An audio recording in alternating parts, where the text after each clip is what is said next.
Yeah, Krishna, actually we were introducing ourselves, right? Like, so that I had also introduced, and I was just trying to know, like, what is things you guys have already done, and what you are actually studying, so that according to that I can plan my session. Okay, so that it can be comfortable, it can be easy for all of us, right?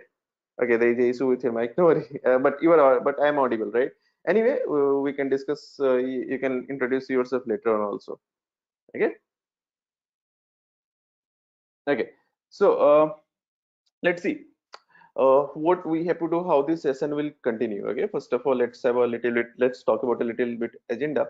So first of all, we are having a session that will consist of your deep learning part. Deep learning means what? Deep learning is mostly about the neural networks, right? So deep learning is nothing, it's just a deeper study of ML. Okay, so once we are having a ML, okay, so ML you can consider as a kind of a home, a house that is just a kind of a single floor, like having just a single floor.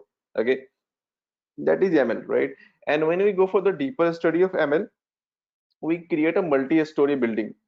Okay, for a kind of a multi-story building used to be created. I should create above it, but anyway I don't have a space above it. So we just get a multi-story building. So this multi-story building is basically known as what? Neural networks, or it is considered under the concept of deep learning. Okay, so we will see, like we will discuss in which, what are the problems in which deep learning should be applied, what are the problems in which machine learning should be applied. Okay, it is not like that we can apply deep learning everywhere for better result. Okay, that should not be done. Okay, there are the specific set of problem where deep learning should be applied, and there are a specific set of problem where machine learning should be applied. So we'll discuss those things, right? So it's like we will have a session of around that will continue for around 20 to 22 23 hours. Okay, in some kind of 3.5 weekends or 4 weekends maybe there, right? So once we will finish with this session, you will be assigned with a project. Okay, so that project you have to complete, okay, in next 2 to 3 weeks. Okay, you have to submit and you have to complete and submit the project in next 2 to 3 weeks. Okay, so when you are submitting the project, okay, then only you will get the project completion certificate that you did a project with us. That is equivalent to internship certificate. Okay, that you did a project with us, right? So upon training you will get a training certification. Okay, and upon project, when you finish the project, then you will get the certification that okay, you did a project with us. Okay, so when you combine these two things, the training certification and the project certification, this will be a total 1 month of internship certification. Okay, 1 month of internship, right? That you did a 1 month of internship with us, and you did completed this one project with us. Okay, thereafter you'll also get from our one side letter of recommendation that you can use in your job whenever you apply for a job. But most of you are already studying, like in third year or second year, so this letter of recommendation may be required by you when you are finishing up your college. Okay, but one important thing that you should know, after finishing this 1 month of internship over here, okay, that means after completing this whole thing, we will offer you an additional 2 month of internship. Okay, that is not paid. Okay, and during this 2 month of internship, a stipend will also be provided, that will be discussed with you. But to get this 2 month of internship, you have to be active during this training session. Okay, you have to attend maximum session as you can attend. Okay, and you have to learn maximum things, as well as during you have to finish the project on time, and you have to submit the project on time. Okay, once you are finishing and submitting the project on time, and you are doing the project like really seriously, okay, and you are finishing it on time, thereafter only you will get the offer of internship from our side. That will be a 2 month of additional internship, and this is going to add a lot of value into your career, because here you will get some real time assignments, real time projects to work upon, where once you finished, you will get a total 3 month of internship certification from our side. That is 1 month during the training, plus 2 month, that is just the additional internship. Okay, and for this project duration, you will get the continuous support from our side. When you are doing the project, if you want any session, any additional session to be conducted, like half an hour, 1 hour session you required for clearing your doubts, okay, you can ask us, we will schedule that particular session. Okay, and we will clear your doubts, first thing. Second thing, like On every weekend we will from our side also we will schedule a session of half an hour or 1 hour to help you in doing your projects. Okay, so that will also be done from our side. Okay, so that's why be attentive, and you can be, whenever you are not getting anything, whenever you're having any doubts, you can ask your query anytime. Okay, I'll always be there to help you, I'll always be there to answer you, right? So it is how whole things will be uh, concluded, right? So just let me know if you're having any doubts in this part. I hope I'm clear, right? Training, project, then internship. Okay, it is optional. It is optional. That means if you want to join, you can join. If you don't want, suppose you are having some other thing to do, okay, you are not having a time, then no worry, you can do it later on also. Okay, after some time, after 2 months, 3 months, 5 months, you are having some exam and all, and you want to do the internship after some time, you can do that part also. It is optional. Okay, but these things will be done in continuation. Am I clear? Yes, sir. Okay. Yes, yes, sir. Okay, great. Okay, so now let's see how what we are going to learn over here. So first of all, we are going to learn some basics of deep learning. Okay, that why deep learning, how deep learning, how it can be applied. After deep learning, we will create some applications that will be based out of ANN. Okay, ANN, CNN. These things we will learn in detail. Okay, and as well as some OpenCV part. Okay, that is for computer vision and all. Right. So these all things we learn. Thereafter we will create an application. Okay, we'll create an application and we'll try to deploy it over the server as well.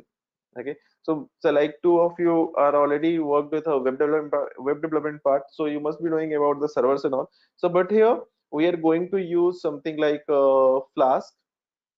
Okay, some HTML stuff may be used. Okay, so like it's like some basics of HTML or kind of JavaScript may be used for the server deployment and all. Okay, so that means from this will be a end-to-end application oriented training, right from Python to the final deployment, which will be used, which will have the server part, which will have the HTML part and other part as well. Okay, so it's a complete application development kind of thing will be there. Okay, which we are going to learn. Okay, so let's just start with this part, deep learning, right?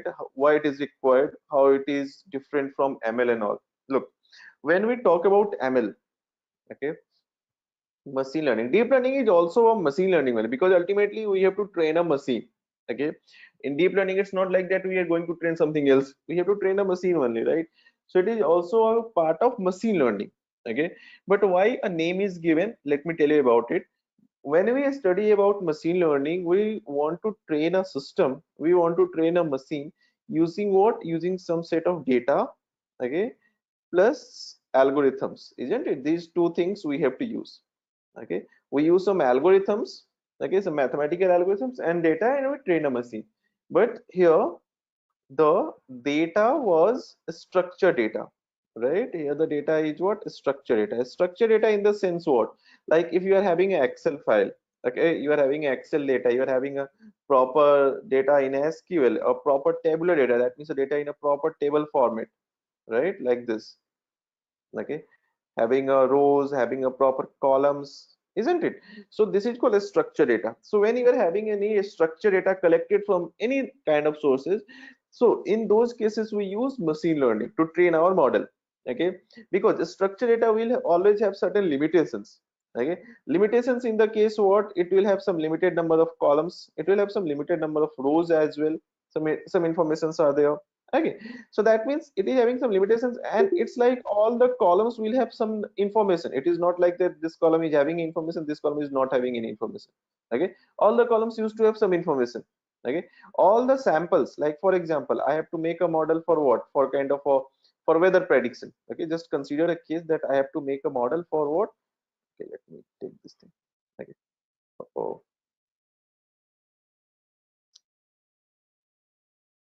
just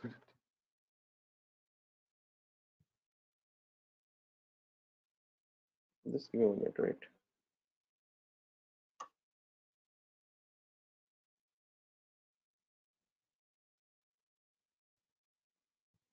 Okay,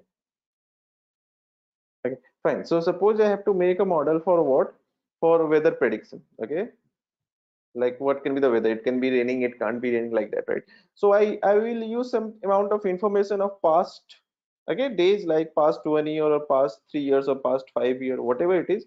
So those information will have what? Will have some kind of a feature of the weather, like it can be like temperature today, humidity today, speed of air, okay, and finally weather condition. Okay, so weather condition, it can be raining, it can be no raining, okay, it can be raining, it can be no raining, right? So that means thereafter we will have some samples of data, right? Samples of data will have these many experiences, right? These many informations, but each sample is having all of these informations. Okay, each sample, it's not like that sample 2 is not having this thing. It's not like that. Okay, sample 2 or sample 3 is not having this thing. Okay, it's not like that. All of them are having all the information existing. If any information which is missing, we call them as a missing value, and we have to treat them, and we have to kind of statistically decide that what can be used over here.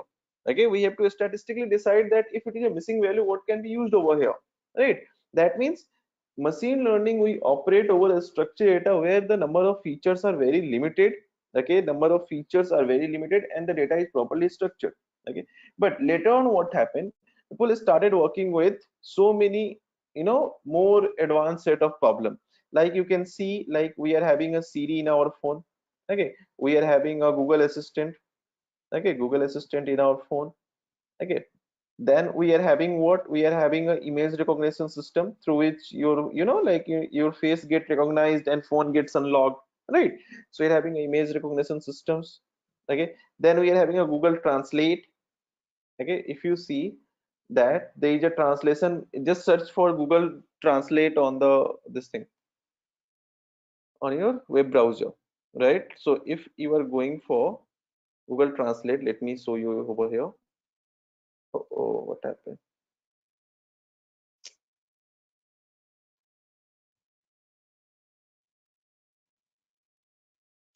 Okay, so let me show you. Okay, so translate. Okay, so just see over here. So whatever translation you required, you can just select the language. Okay, and in whichever translation you require, like I'll show you how this translate is, how efficient is it is. Actually, it was not so much efficient earlier, but nowadays let me select some. What language should I select? Any language, that any Indian language that is there. Okay, so now like, hey, hello. So if I'm just calling hello, it's namaste, right? And then how? Okay, kaise, right? And then how are you? Okay,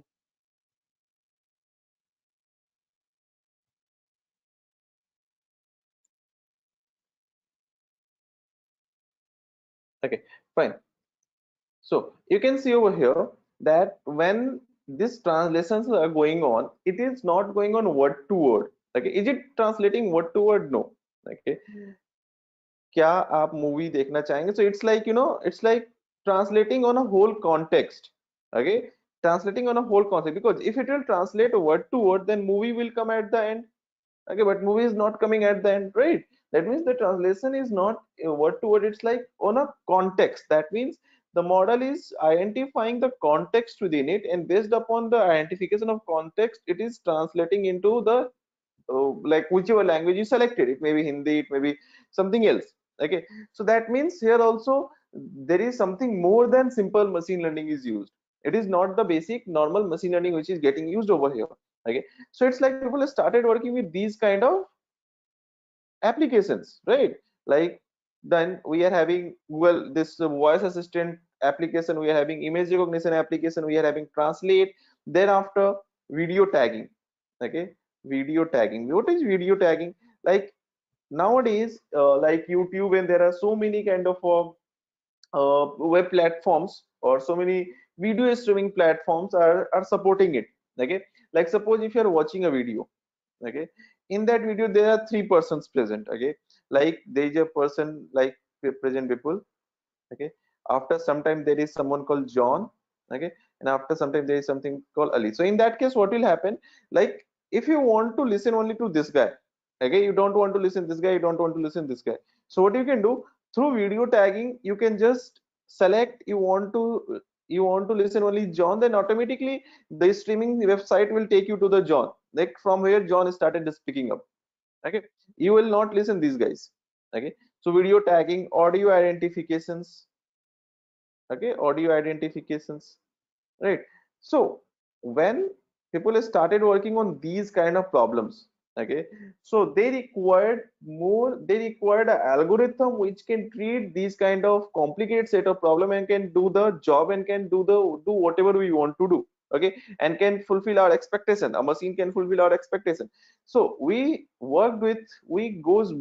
just went more into the machine learning concept, into the machine learning algorithm, and the thing that gets created is known as deep learning. So here the same concept will be used that we had studied in machine learning, but in a little deeper way. Deeper way means what? For a multiple times. Okay, we just create more complicated algorithm by creating a more complicated network. Okay, and that network is known as what? Neural network. Okay, now in neural network may be of different type. It may be normal ANN, it may be CNN, it may be RNN. Okay, it depends upon the use, it depends upon the requirement. Okay, so those things we are going to see where to use what kind of neural network. Okay, but initially let me tell you, if you are having any data like this which are unstructured, okay, because these data are known as what? Unstructured data. Okay, these are not a structure because these data are not in a proper table format. Okay, these are unstructured data, right? Why it is unstructured data? Because suppose you are working with image recognition. Okay, your system is working with image recognition, then it captured the first image of size 100 cross 100 pixel. So it is not mandatory that next image will also be of 100 cross 100 pixel. Next image of maybe of size what? Next image of maybe size 150 cross 100 pixel. Next image maybe of size what? 200 cross 150 pixels, right? That means each image can be different, but your system, your machine needs to work efficiently on all of these images. Okay, all the images can be different. Okay, in this case, if suppose I'm having I'm in a discussion with this thing, this mobile assistant or this kind of a Google assistant thing, or I'm in a conversation with Siri. So it may possible that first time I spoke 2 words, next time I spoke 10 words. Okay, next time I may speak like kind of a 100 words. That depends upon the requirement. So each time the amount of input I'm giving is not fixed. Okay, each time I'm speaking, sometimes I'm speaking less, sometimes I'm speaking more. In the translate, each time the kind of translation you are doing is different. In video tagging, each time the length of video may be different, the number of people may be different. Again, the tagging can be done on different cases, like it can be like kind of people, it can be audio, it can be different other things. Audio identification, here also length of audio can be different, the pitch can be different, right? So that means here the input that you are giving to a system is not fixed. In simple machine learning algorithm, when we use for prediction, what you do? If you want that your machine should predict something, okay, should decide something, we give a fixed size of data. Okay, that we just give like for example, we have to predict the weather forecasting system. So we have to give what? We have to give just kind of a temperature value, humidity value, and the speed of air. If my model is trained on these three features, okay, if my model is trained on these three features, then I have to give only these three features. I can't give more features, I can't give five features, because structured data used over there. But here in these kind of cases, we don't use structured data, we use unstructured data, so that any kind of information, the length of information that you are going to give for identifying certain thing, the length of information that you are going to give for predicting something will not limit the working, will not limit the kind of your machine to work upon. Okay, your machine can work upon any kind of information. Okay, so deep learning is used in case of unstructured set of data, that is the very first difference, and machine learning is used for the structured set of information. I hope I'm clear. Please let me know if you are having any doubt.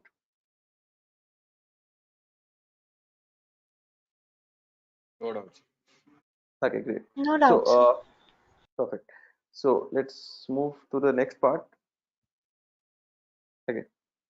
So, these are certain topics. There are certain parts that we need to know if you are going to study the deep learning. The first one is your neurons or perceptron. Okay, the first model that was created around 1998 or around 1999. Okay, was known as perceptron model. I'll explain about the perceptron model. Okay, then there is a very important thing that we need to know about activation function. Okay, there are 5 7 activation function that we use. Okay, like why I'm telling 5 to 7, because there are n number of activation functions are there, but at a major part we use mostly 5 to 7 activation function. Activation function is nothing, it is just a mathematical function.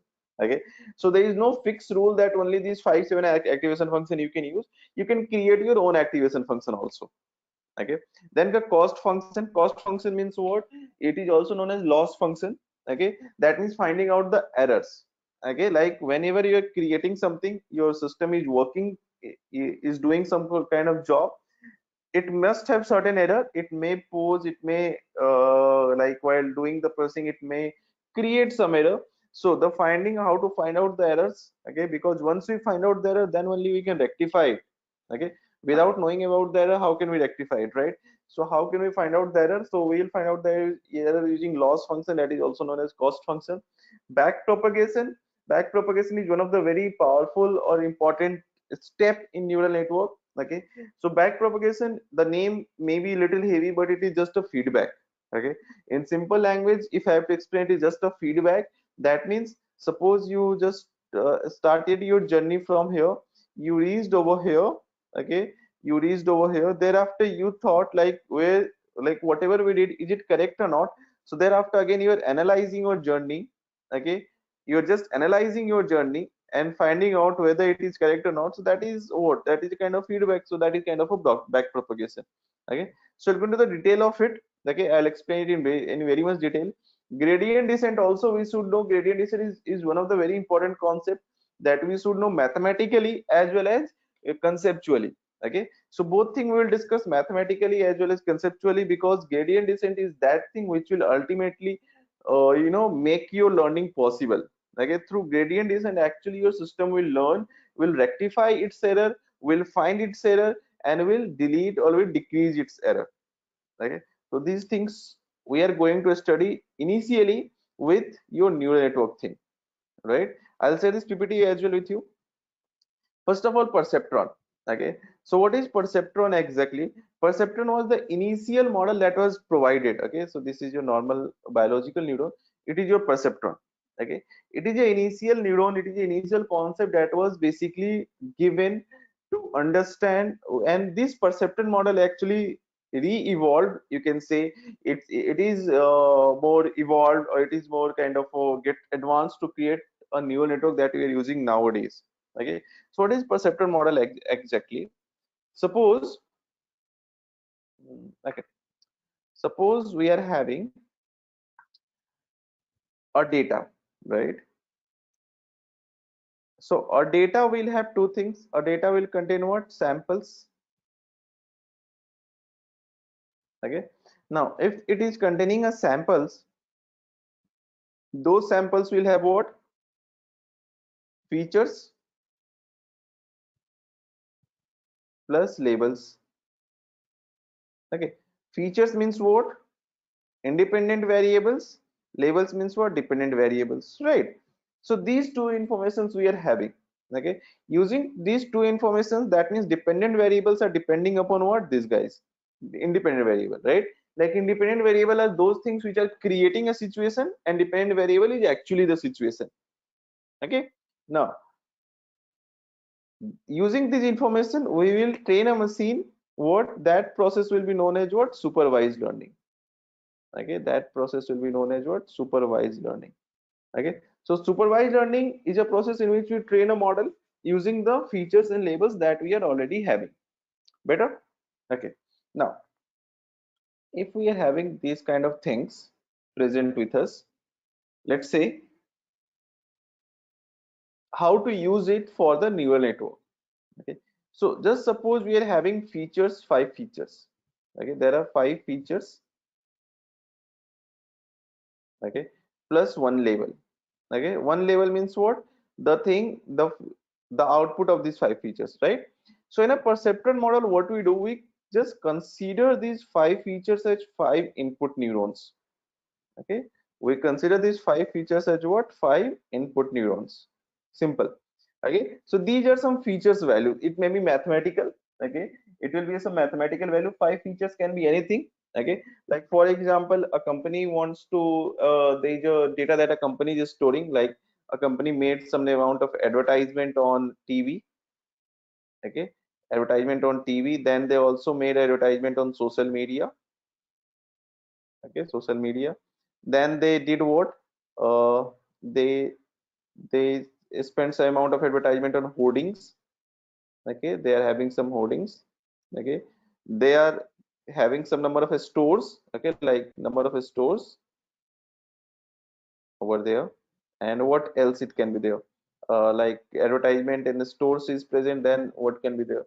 Then it can be something else like hmm, number of employee, I can say, number of people working in marketing, right? So like number of marketing, that means number of people who are working in marketing, like field for it, right? So these are what? These are five features. So suppose they did a expense of, okay, like 30 lakh rupees on TV, okay, then 10 lakh rupees on social media, okay, and then it is what? Hoardings, like they are having, suppose 50,000 hoardings. Okay, 50,000 hoardings, that means I can also write this thing as 0.5. Okay, number of stores they are having, suppose 10,000 stores, 0.1 lakh. Okay, number of marketing, like they are having around, suppose 5,000 people working in marketing, right?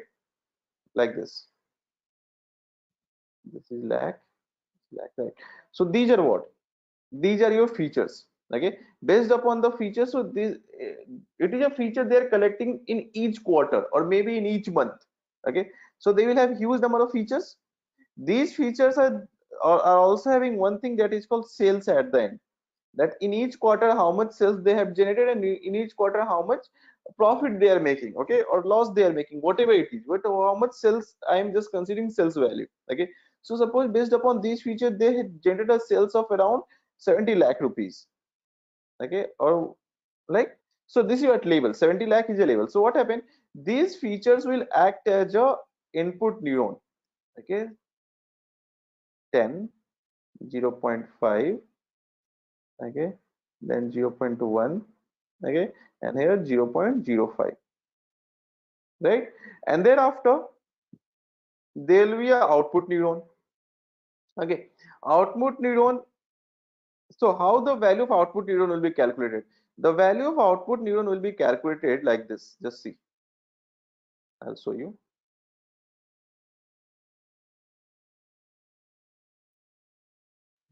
Okay, the value of output neuron will be calculated like this. Okay, using the interconnected, using a connection between these two things. These connections are known as what? Weights. Okay, these connections are known as weights. These connections are also known as what? Trainable parameters. Okay, trainable parameters. Okay, because your model needs to get trained, right? And during the training it must learn something. So what it will learn? It will learn these things. Okay, because features are something which your model will not learn. Features are already there. Okay, it is already there in the data. Okay, your algorithm can't decide the features. Okay, your algorithm can't decide the label, but what your algorithm can decide? Your algorithm can decide these things, the weights, right? So it is a perceptron model. Okay, so using the perceptron model, what we do, we use to calculate the output. Okay, the output of this output neuron. So what should be the output of this output neuron? Very simple. If this is your feature, then summation of I is equal to 0 to n. Okay, features fi multiplied by weight I. Okay, this is equal to your output neuron. Okay, this will be equal to output neuron. Feature of, that means 30 multiplied by weight 1, okay, 10 multiplied by weight 2, Just 0.5 multiplied by weight 3, this is weight 4, and this is weight 5. Okay, it means what we have to use over here. Now what will the value of weights? Since it is a trainable parameter, algorithm needs to figure out on its own. Okay, the value of weight can be anything, but since it is a trainable parameter, algorithm needs to figure out this thing on its own. Okay, the algorithm needs to figure out the values of weights. Okay, and finally using these weights and features, it will calculate the value of this output neuron. Okay, suppose the value of output neuron comes out to be 10, but actual value is what, 70. So thereafter error evaluation will happen. Okay, thereafter cost function will come into the role, cost function or loss function. Okay, thereafter cost function will come into the role, and cost function will figure out, okay, there is an error of 70 minus 10, that is equal to 60.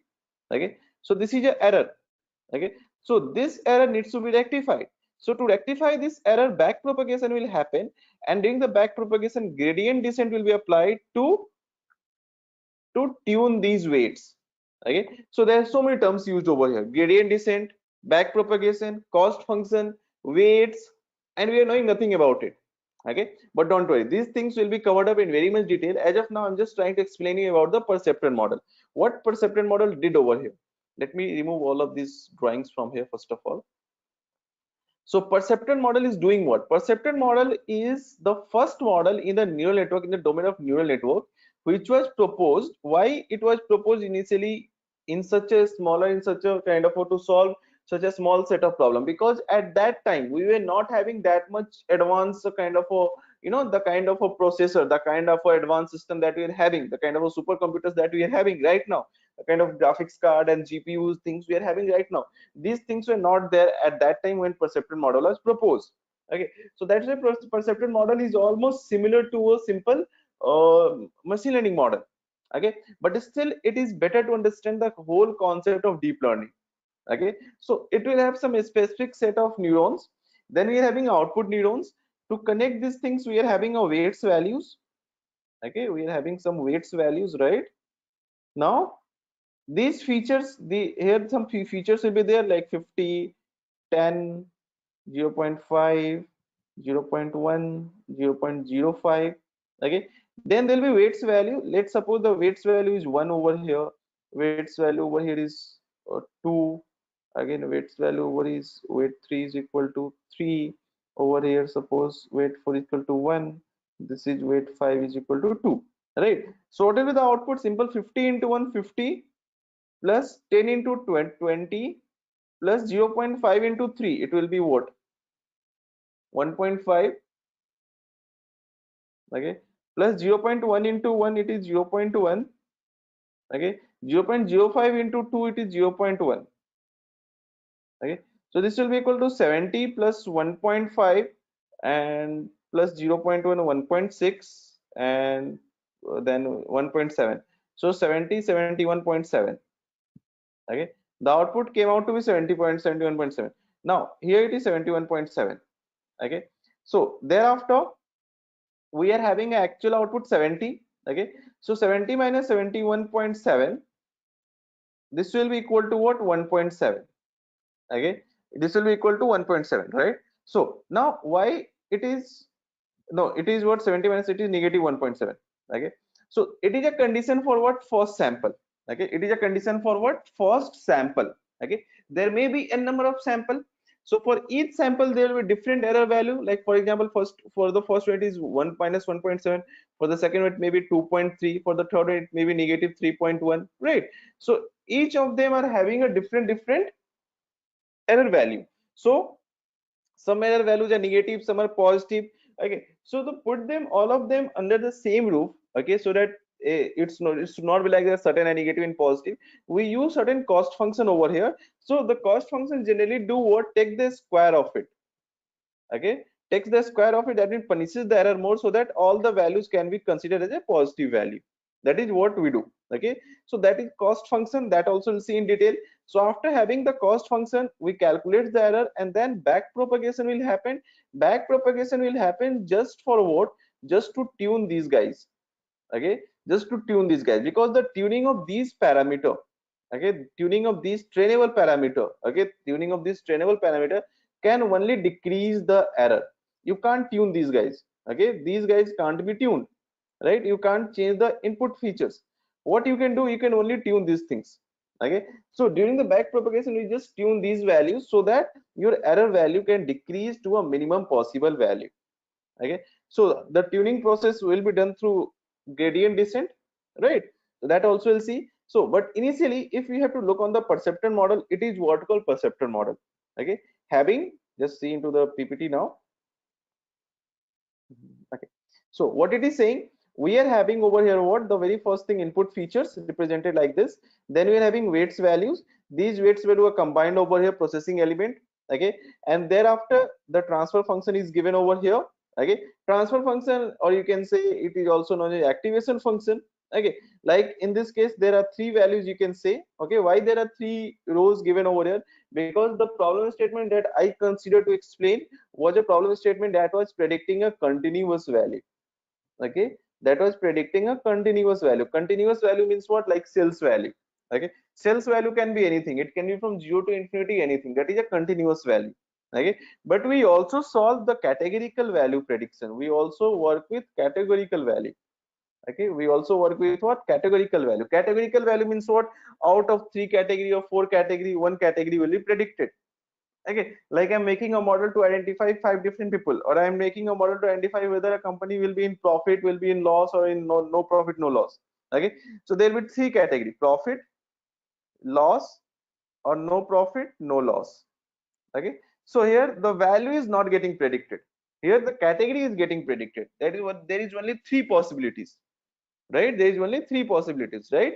So this type of problem is known as classification based problem, where my model needs to classify. Okay, and when we are making a prediction about, like in a continuous value, when we are making a prediction of a continuous value, this type of problem is known as what? Regression based problem.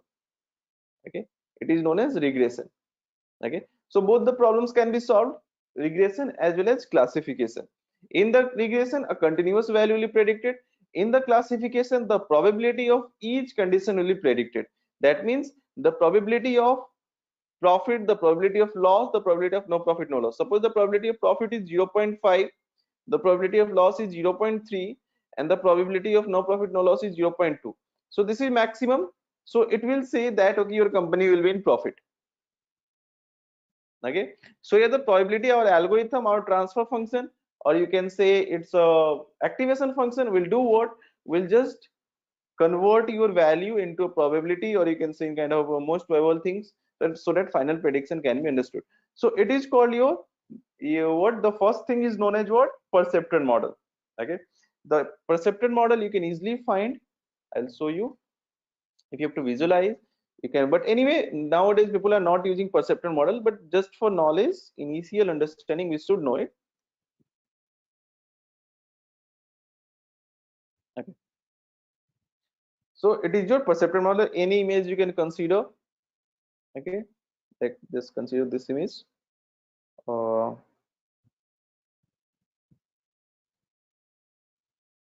View image, is it there? View image, save image, save image. Why I can't see view image? Sorry. Okay, you can see this thing from here only. You can't see why you. Okay, so input features, then weights value, then output value. How weights value are getting considered, getting calculated? It is y is equal to something that is calculated over here. Okay, some equation is used, right? So these equation will go into the detail of it, and we'll try to understand all these equations in very much detail. Okay, so it is your about perceptron model, the initial understanding of neural network. Let me know if you're having any doubts about it.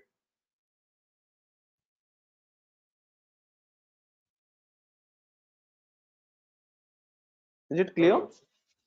Okay, yes. So it is a equation we are having. This equation says what?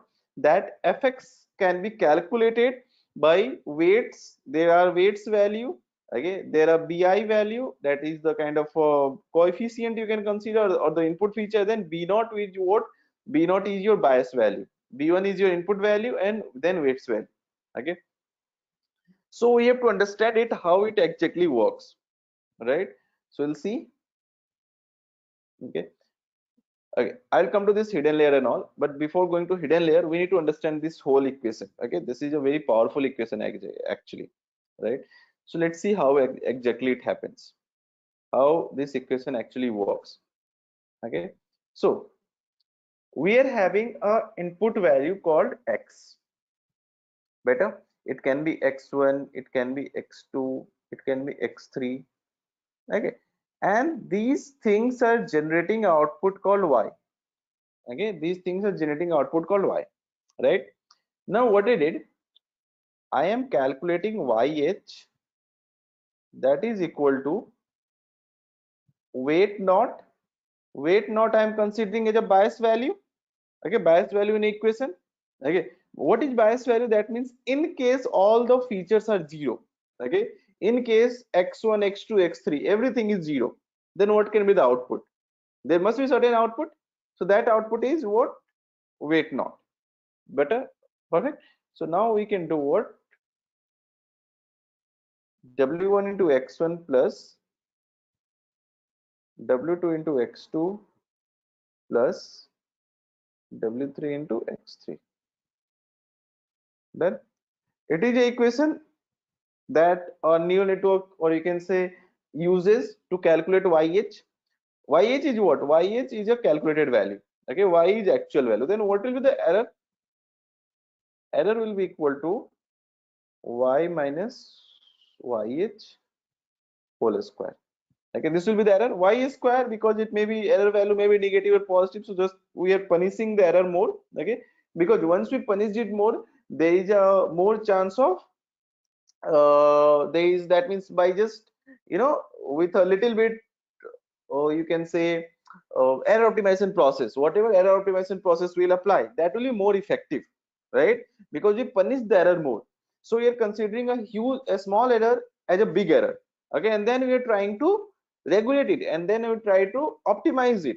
So obviously the small error will get optimized more when we try to optimize a bigger error, bigger form of the same error, right? So that means error value will be equal to what? Y minus W naught minus W1 x1 minus W2 x2 minus W3 x3 whole square. Better, right? Now what we do over here, we calculate something that is known as gradients. Okay, to optimize our error. That is very important over here. So what is gradient?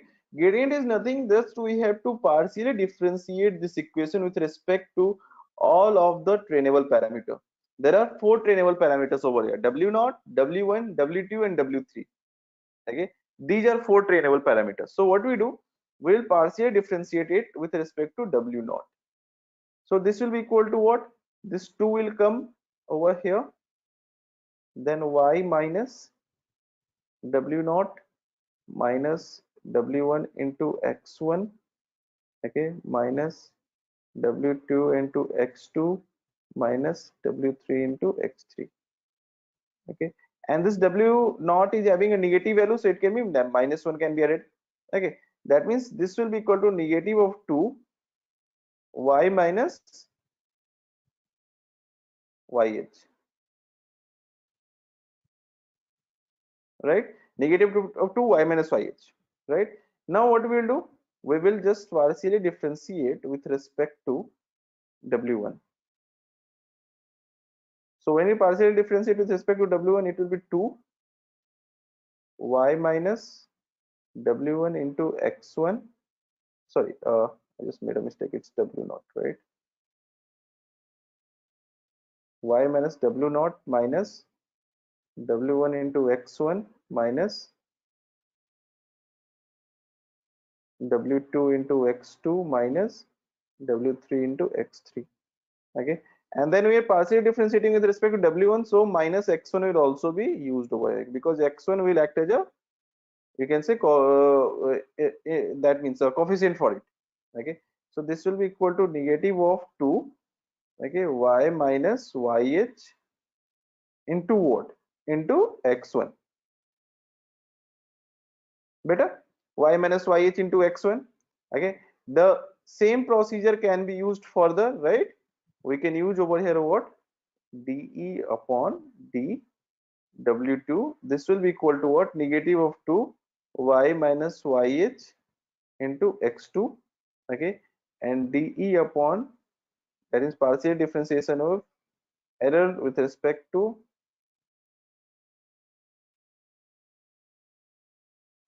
okay, so right. So it is what it is called your gradient. That's step one. Okay, that is very important. This is the concept that we need to know at very first. Okay,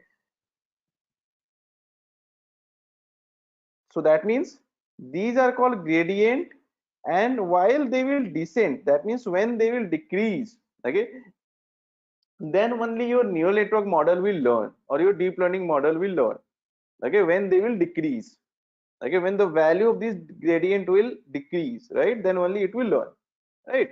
So that means we had seen how gradient can be calculated. Next we'll see how this can be decreased and how it will help you in decreasing the error. As of now, it is a measure of error, okay, it is a measure of error, measurement of error. Also it is reflecting the magnitude of error as well, because if you see the equation, in the equation we are having y minus yh. So that means if the error value is higher, okay, if the error value is higher, the value of gradient will be higher. If the error value is lower, the value of gradient will be what, lower. Okay, so that means if the difference, if whenever you are going to calculate, whenever you have used any value of w naught, okay, suppose machine is using w naught equal to 1, w1 is equal to 1.5, this is 2 and this is 2.5. So because of these values, because of these w naught, w1, w2 and w5, w3 value, that means because of these weights, okay, because of these weights, a machine had calculated, or an algorithm had calculated a particular value. Now that value is how much far, that value is at how much distance from the actual value, okay, what is the distance of that value from an actual value, that is error.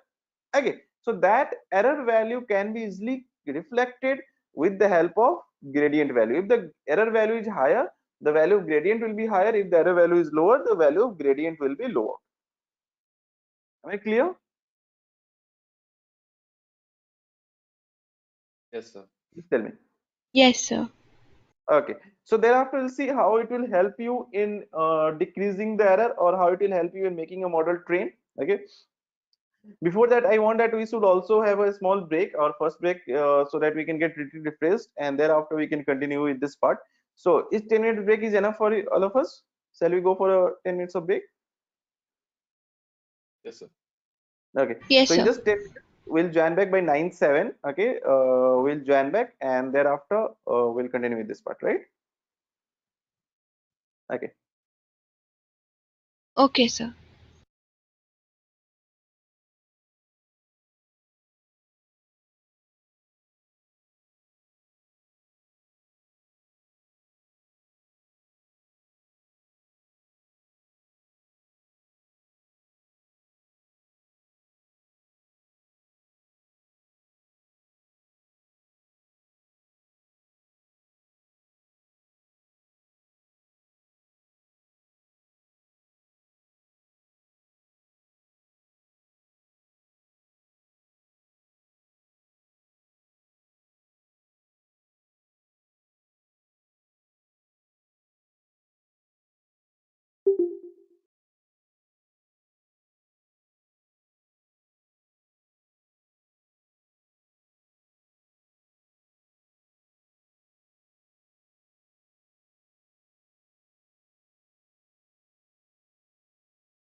Okay, am I audible to you? Yes, Yes, sir. sir. Yes, sir. Okay, so let's continue. So in the last part we had discussed what? Let me give a into x1 d upon. Okay, am I audible to you? Yes, Yes, sir. sir. Yes, sir. Okay, so let's continue.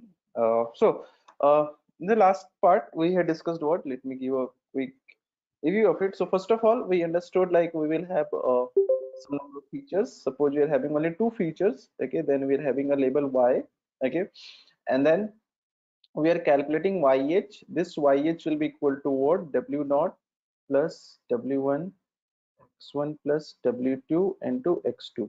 Okay. Weights are the strings that connects features and labels, right? Now we are calculating the error. Error is equal to what? Y minus YH whole square. Okay. So then we are calculating the gradients. So gradients will be three gradients will be there. Okay. D upon D naught. Okay. Okay, so this will be equal to what? Negative of 2 y minus y. It's simple. Okay, because there is nothing present with this one. Okay, this is your w1. Okay, this will be equal to what? Negative of 2 y minus yh into x1. Better. And then we will also have dE upon d w2. This will be equal to what? Negative of 2 y minus yh into x2. Okay, so these are three gradients we are having. Next, what we do, okay, we will use this gradient, right, to tune the value of w0, w2 and w1 and w2. How to tune the value of all these three things? We can use what? W0 is equal to w0 minus,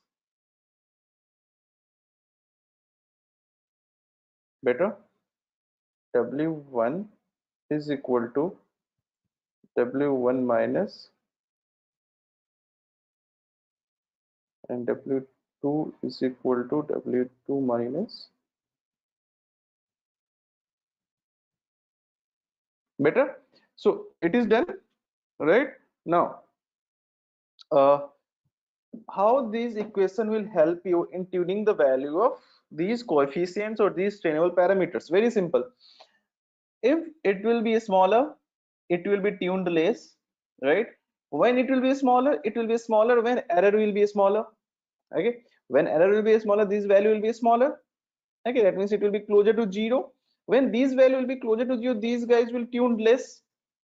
When this will have a higher value, these guys will get tuned more. Okay, you can understand this thing graphically as well. For example, just consider a graph over here.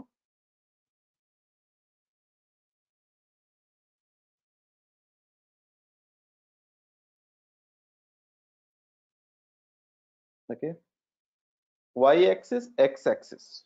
Okay, y-axis I am considering as what? Value of weights.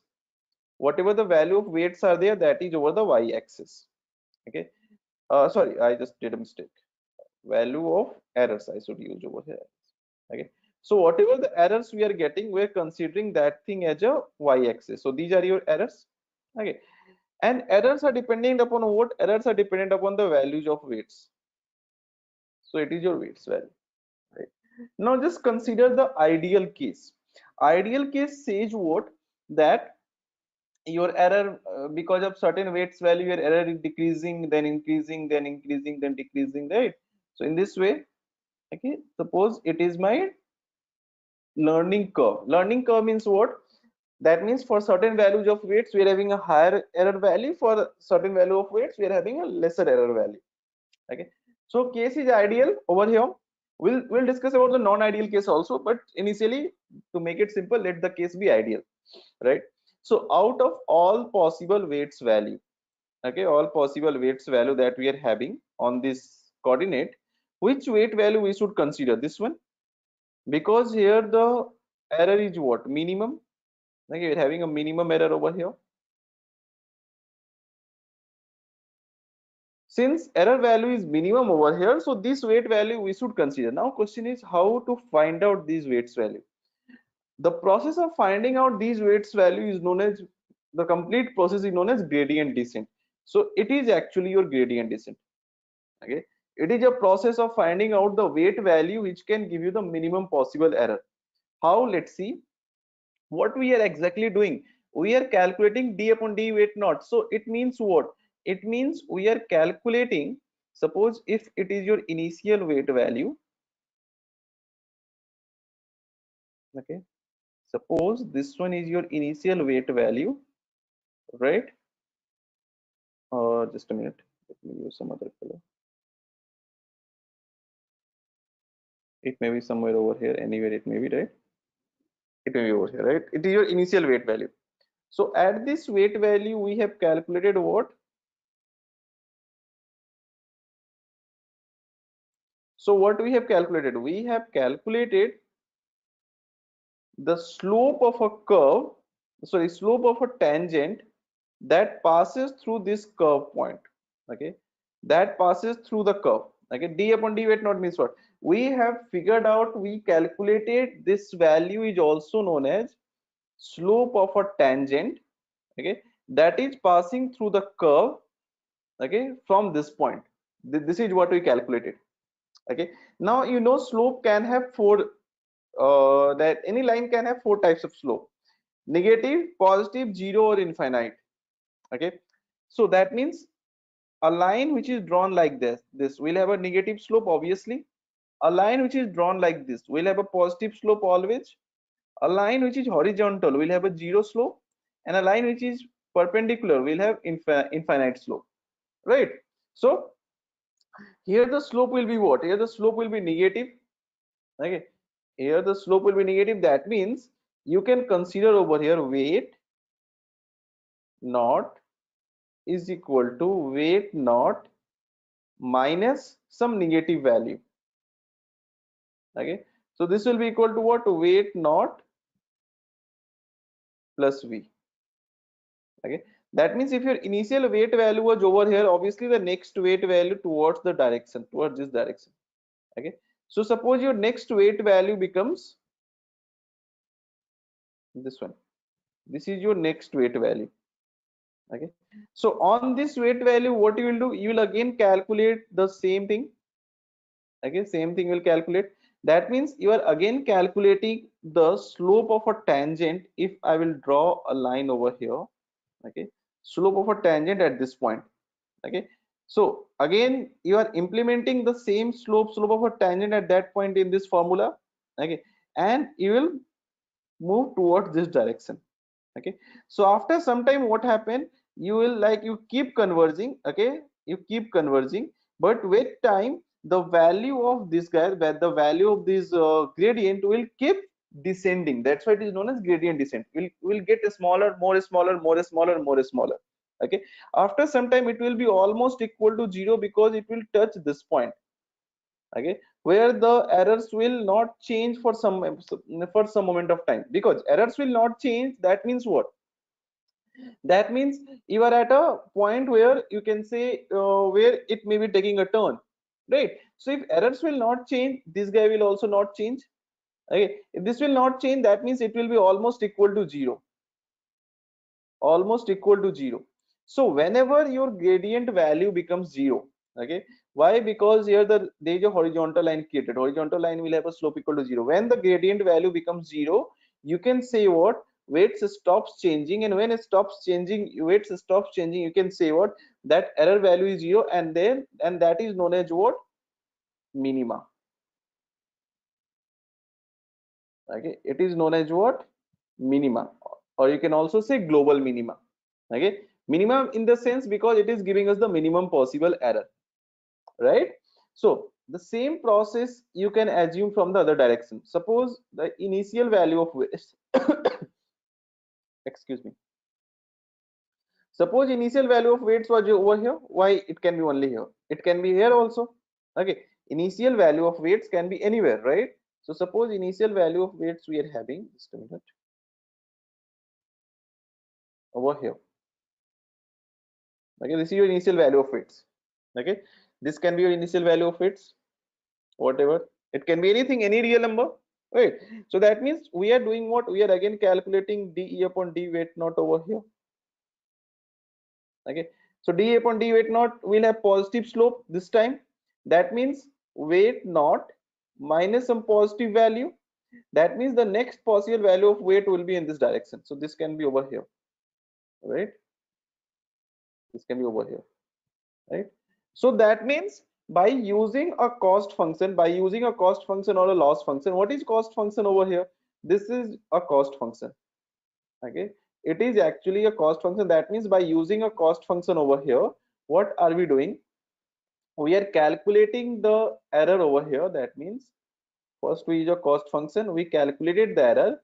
Based upon the error, we calculated the gradient, and we applied the gradient in a optimization process. Okay, that optimization process is known as gradient descent, and this process will keep executing repeatedly again and again. Okay, to make sure that you will get a minima. Okay, what are the thing which is symbolizing the minima? The value of gradient itself will symbolizes the minima. Okay, when the value of gradient will be closer to zero, that means you are at a minimum possible error. Okay, and you can say that your model get trained. Okay, it is having the coefficients that is required, it got the coefficient that it required, and using that coefficient it can, the further predictions can be made easily. Okay, it is how it works, the gradient descent. Please tell me if you're having any doubts or anything to ask. If you have to Yes, ask anything, yeah, please. it's clear, sir. No doubt. Okay. Sir, how do Mhm. we reach to minima? Uh, Sorry. Sir, how can we find minima? How can we find minimum? Okay, let's see. uh, it's like uh,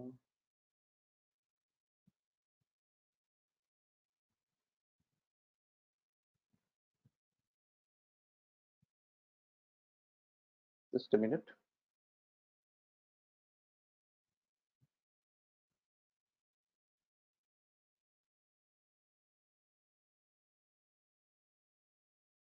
I understood the part where the minima has a zero slope, but Mhm. we don't have actual value of it. So how can we reach there? I'll tell you. Okay. I'll use an image to explain it. Okay. This can be the image you can use, right? Okay. So just see what exactly are we having over here. Let's see. So when you are calculating, right? Like suppose it is your weights value, right? It is your cost. Cost means error. So what are you calculating? You are calculating dE upon dW. Okay. So this D upon dW is what? Is basically a kind of a, you're doing partial differentiation. That means it's a change in error with respect to weight. Like the, it will reflect a kind of a figure, like how error gets affected with the change in weights, right? Now this will be equal to what? This will be equal to a tangent, a slope of a tangent at a given point. Okay, a given point means what? A given point means which will be a given coordinate point which will be created with the value of cost, that is error, and the weight. Okay, so that means if there is a curve, okay, so that curve, on that curve there can be a tangent at that point. So it will reflect the tangent of or slope of that tangent. It will reflect what? D upon dw will reflect what? Slope of that tangent. Slope of tangent. Okay, so now what you did, you had applied weight is equal to weight minus dE upon dW. Okay, that means you change the weights. So here the, this thing will be what? Positive, because you are on this side. Any line like this will have a positive value, will have a positive slope. Okay, this is a positive slope, right? That means next value will be what? The next weight value will be in this direction. Okay, so next weight value can be over here. So again over here you did what? You did the same thing. Sorry, you did the same thing, right? Then again over here you did the same thing.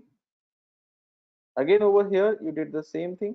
So continuously the slope value or the gradient value will get more smaller and more smaller, right? So after some time what happened, it will touch this minima point. Minima point means what? The minimum error point, where it will become what? Zero. The value of this thing will be almost equal to zero. So when it is equal to zero, this thing will not change anymore. Okay, because what happened? W is equal to W minus zero. Will it change? It will not change. So when the weights value stops changing, we can assume that we are at a minima, we are at a minimum error point. Is it clear? Yes, sir. You mean we are trying to find the value of W where its partial differentiation with error is zero Yeah, right. on curve. Yeah. Okay, I got Yeah, it. on its that means almost it will be not exactly zero, but it will be almost close to zero. The value will be very small, very negligible. Okay. Yeah. So okay. So it is your ideal case. Okay, you can see over here the cost function. You can see a lot of example like this, right?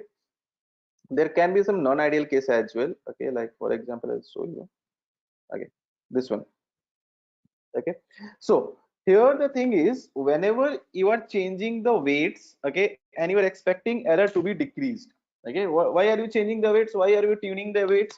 We are tuning the weights so that our error can decrease, right? But error can have, okay, error may not decrease ideally. Okay, it may possible error is decreasing like this, after some time again increase, then decrease, then so in this case there are a number of different minimas are there. Okay, that means here it can be minima. Okay, here also it can be, if it touches somehow this point, it is minima. It can also be a minima, it can also be a minima, it can also be a minima. Okay, and if somehow it is stuck over here, this can also be a minima. Okay, it may stuck somewhere over here. Okay, so there are multiple points in this curve, a curve which is representing the error and the weights. Okay, there are multiple points in this curve where your algorithm can get stuck. Okay, and can give you the information that okay, I am at a minima, right? But out of all of them, okay, they rest all of them will be called as local minima, and the final one is known as what, global minima. Okay, so how do we figure out a global minima in these kind of cases? Okay, so here what we do, the algorithm will train your model for multiple times. Okay, whatever the weights value that is there in your neural network, whatever the weights value you're using, suppose you're using the weights value w0, w1, w2, w3, okay, w4, whatever. Okay, up to wn. Okay, as many features. Okay, suppose you're having 10 features, so you'll use 10 weights values, depends, right? So as many weights values you are using, you may start your like learning, like sometimes you started the learning, or your algorithm started the learning from here. Okay, so it will stuck over here. Okay, or somehow if you give a push over here, then it may stuck over here. Okay, because from here it just get a jump, okay, and touches this thing and again going this side, right? So it is a local minima. Okay, suppose you started your learning from here, that means initial values of weights, okay, initial values of weights were given over here, then it may stuck over here.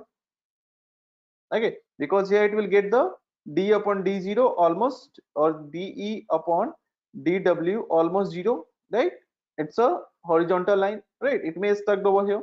If you started your learning or initial weights value over here, it will stuck over here only, it will not move anywhere, right? So what we do generally, we just give some of the weights values very small. Okay, some smaller values of weights, we initialize the weights value, initial initialization called. Okay, so initial initialization can be made from a smaller value, can be made from a larger value, or can be made from a some intermediate value as well. Okay, we can use some intermediate value. Okay, from where we can start the learning from any, from some larger value, and that is known as what, different epochs. Okay, different epochs. Epochs will do what? Epochs means different times you are training, you are making your model train from different initial value of weights, because initial value of weights highly influence the way your model will get trained, right? It highly influence the way your model will get trained. Okay, that means if the initial value of weights are in such a way that it may put you, like suppose you use the initial value of weights and it is just making you stuck at a local minima, then how can you find out that you are at a local minima? Okay, there is no formula that you can, that will tell you that you are at a local minima. The only way of finding out the local minima is to train your model again and again. Okay, repeatedly. Okay, just train for 10 different epochs. Okay, train for 10 different epochs, and for each epoch use different initial values of weights. Okay, use some different initial values of weights. Okay, so out of all those 10 epoch, okay, like suppose for the 5th, 7th and 9th, you are getting a minimum error is equal to 0.12. Here you get a minimum error 0.14. Here you get a minimum error 0.02. 0 9. So that means these many times, okay, these many times the learning were quite good. Okay, these many times you are touching the global minima, okay, because they are minimum. Okay, and other errors maybe like for the first, after first epoch we are having error of 0.99. Okay, after second epoch it becomes 1.12, then after third epoch it may be like 0.75, right? Like this, in each epoch we are having some level of errors. Okay, so we just consider those cases where it is minimum. So these are the cases which are minimum, so these cases will represent that you are at a minimum error. Okay, these cases will represent what, that you are at a minimum error, and you can use these conditions for the further predictions, for the further identification, for the further decision making process. Okay, so it is called your non-ideal case. Generally we will have a non-ideal cases only. Okay, ideal cases are very limited. It is not like that always will get the ideal cases. Okay, this is also represented by this kind of curve. Okay, it is a curve. This is like generally in a two dimension way I was explaining, but actually things will run in a three dimension kind of things. So this curve is representing what, this curve is representing we are having an error. Okay, we are having an error, this is in three coordinate system, like we are having an error value over here. Sorry, we are having error.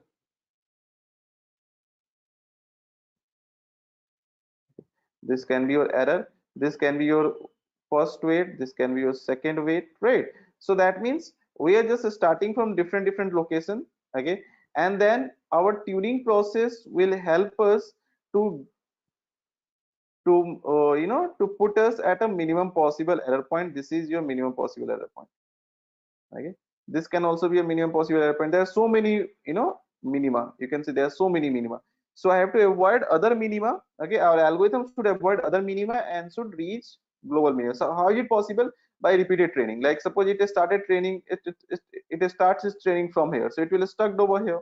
Okay, if it will start its training from here, then it will come over here, right? If it is starting its training over here, then also it will come over here, right? If it is start its training from here, it may stuck over here. Okay, so it is like a kind of a kind of a rocky area where the when you are putting a ball, okay, that ball will go to the kind of a curve where it can take the stability, right? And that is possible through what, through gradient descent. Means first we calculate the gradient. Okay, and using the gradient we will tune the errors. Oh wait, minus,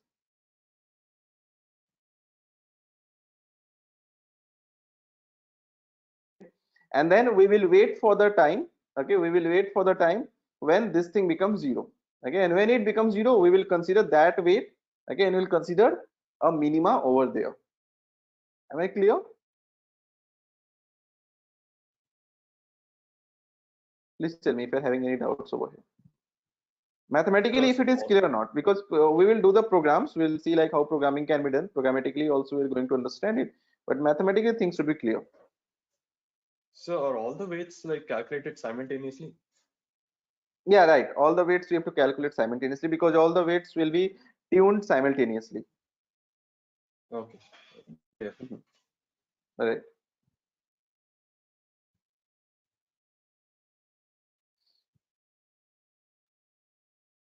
Okay, so we have to see these things how programmatically, like will it can we program it? Okay, mathematically it's fine, but can we program it? So to understand it, like how it can be programmed, okay, let's see.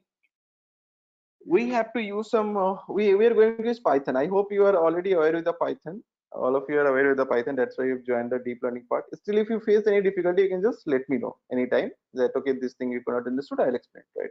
So in the Python, we can use a conventional Python. We can use a IDE called Anaconda, or there are so many different IDE, PyCharm.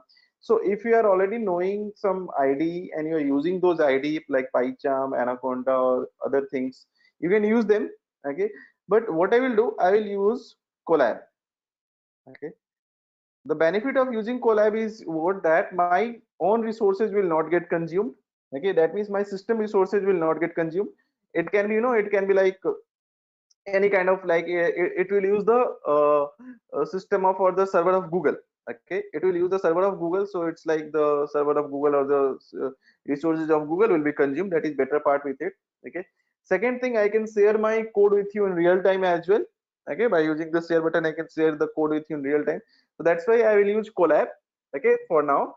Okay, if you want to use some other ID you can use it. If you are not knowing about any other ID, you can just go to collab.research.google.com. Okay, get logged in with your Gmail account. Okay, please don't waste your time now for any kind of installation, right? Because if you install now we'll not learn anything, and our next 1.5 hour will just get wasted in installation. That's what we don't want, right? So later on you can install if you want to install something. As of now, just open this collab window. Okay, and I can just program it DL1. Okay, so we have to understand complete error optimization process. Okay, we'll come to the complete network creation, like neural network creation and all those things we'll learn.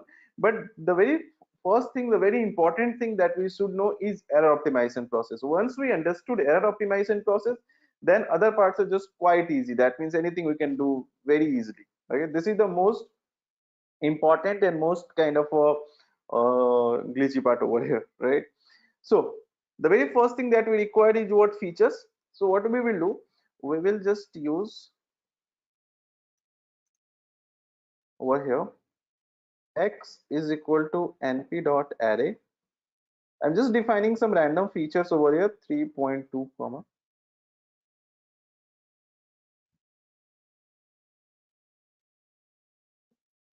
I just defined some random features over here, dot reshape minus 1 comma. Okay, so these are my some random features.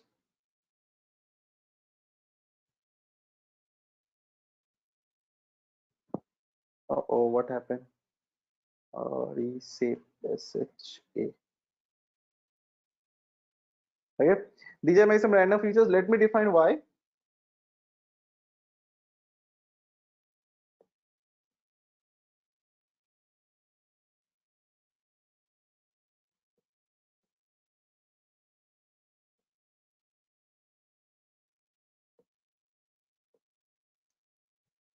So these are my random labels. That means I am doing this error again.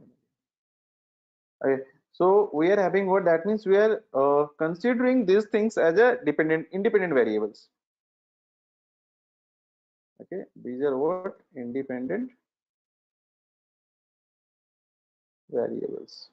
Okay, and these are what dependent variables.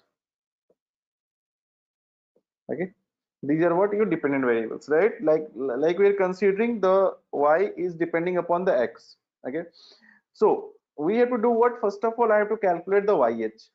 Better. So to calculate the yh, what we require the value of weights. So here how many features we are having? We are having just one feature, x1. So equation can be what? Equation can be yh equal to w naught plus w1 into x1. This will be the equation, right? So let's, based upon this equation, define the value of w naught.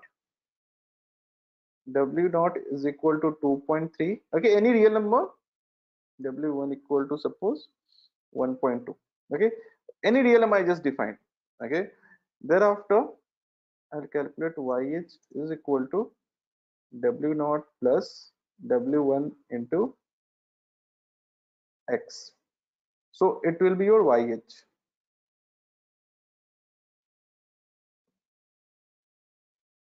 Okay, this is yh, right? And then I can do what? Yh minus y. Okay, and then the whole square of it. Okay, well, fine. If I'm just using y, this is y minus yh. Okay, the errors. And if I take the whole square of it, it will be punished more. Okay, and if I take the mean value of it,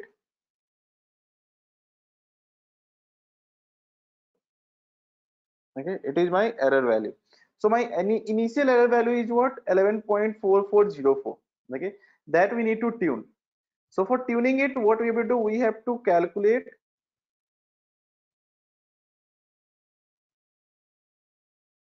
Okay,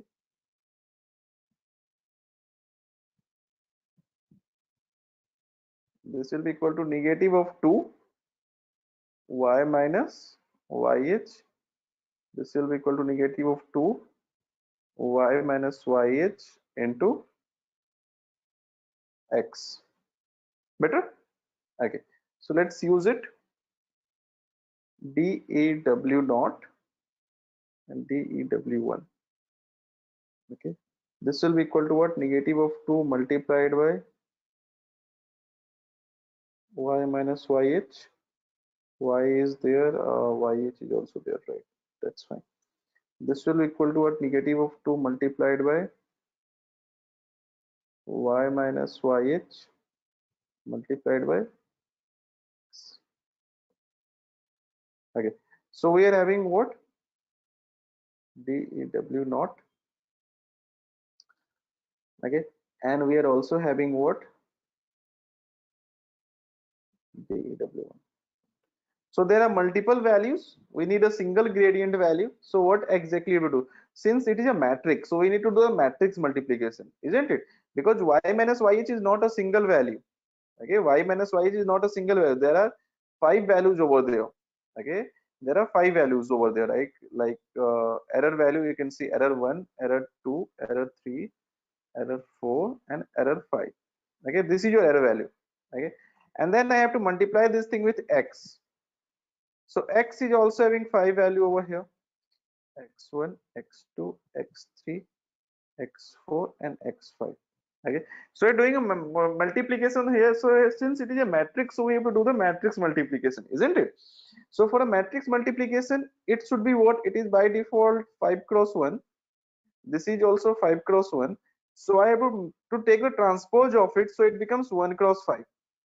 So if I take a transpose of it, it becomes 1 cross 5. Then we can do the matrix multiplication between these two guys, right?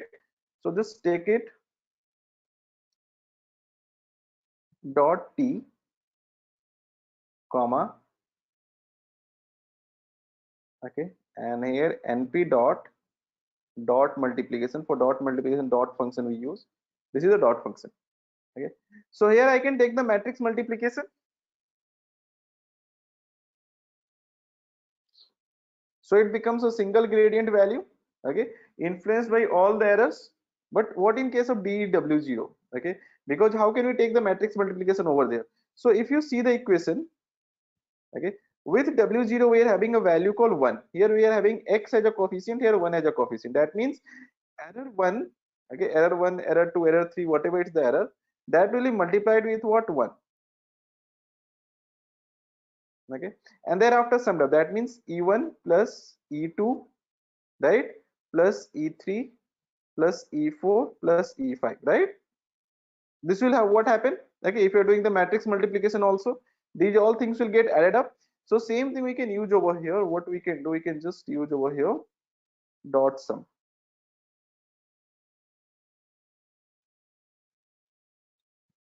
Okay, so we are having a single gradient value over here and the single gradient value over here, right? Influenced by all the weights. Okay, influenced by all the weights, influenced by all the value that is existing, right? Next, what we can do, we can use over here weight naught is equal to weight naught minus DEW naught, DEW naught, right here, and weight 1 equals weight 1 minus DEW1, right? So when I am tuning it, what will happen? Let's see. So W0 and W1 value gets updated. So based upon new weights values, let's calculate these guys again.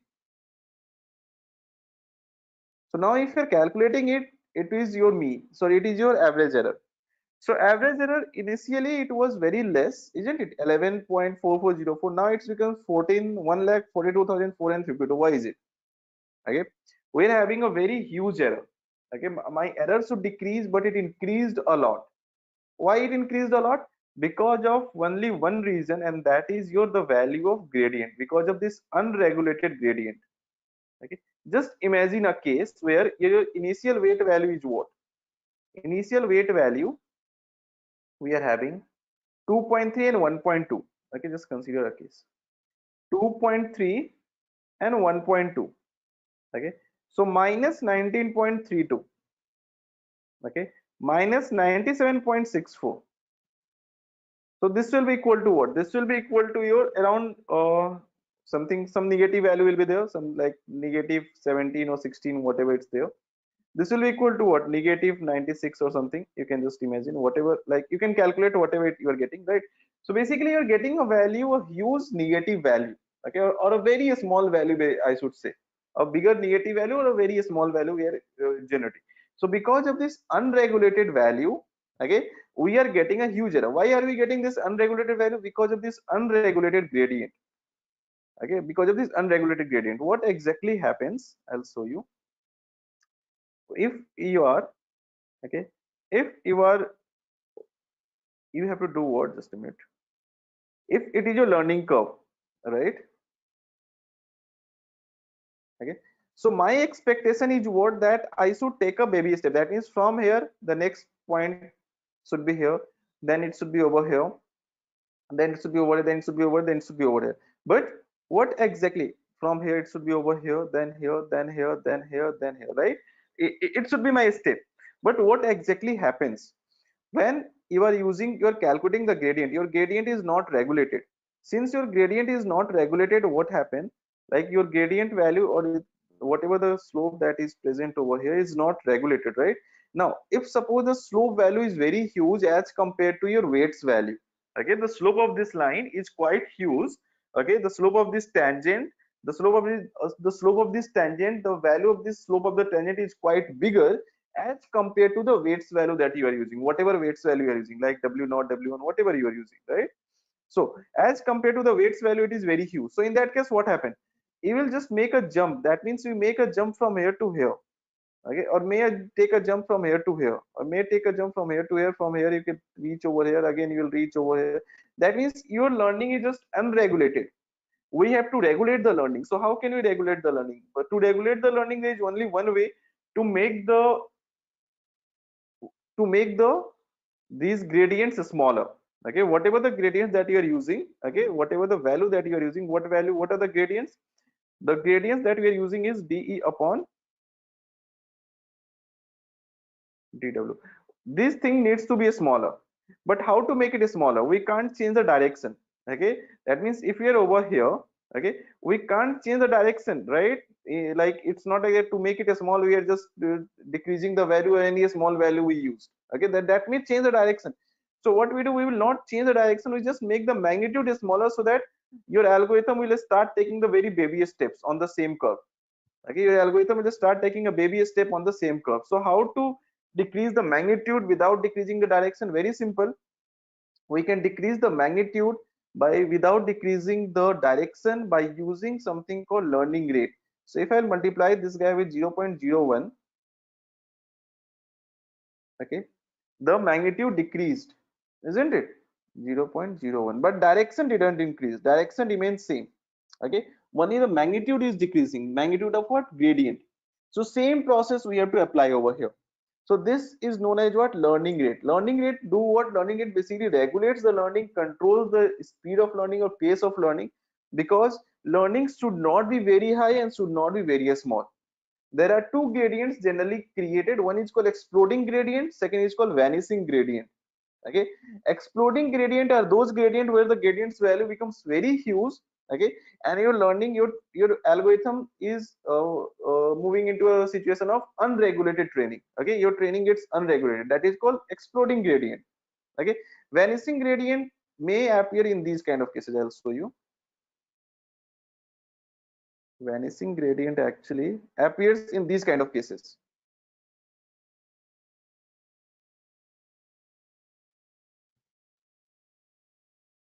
Either gradient value will becomes very small, okay, or it may possible that you started your learning over here, so here only you'll see a very small gradient, okay, you'll notice a very small gradient, so that may be the vanishing gradient. So here we are discussing like how we can erase the exploding gradient, okay. So here the gradient exploded and we are using a learning rate equal to 0.01, okay, that makes the things little better, okay. So now let's execute everything once again. We are having an input feature, output label. So these are my new gradients that will be used with the help of learning rate. And then okay, now you can see my error, which was 11, gets 6.06. It starts decreasing. Okay, it starts decreasing. If I'll execute this thing once again, you can see my gradient is now getting smaller, much smaller.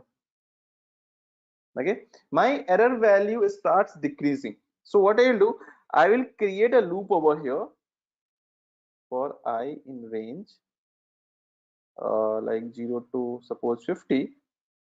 Okay, and in the loop I need to execute these guys. That means I have to calculate this thing again and again, because without calculating the YH value, gradients can't be calculated, right?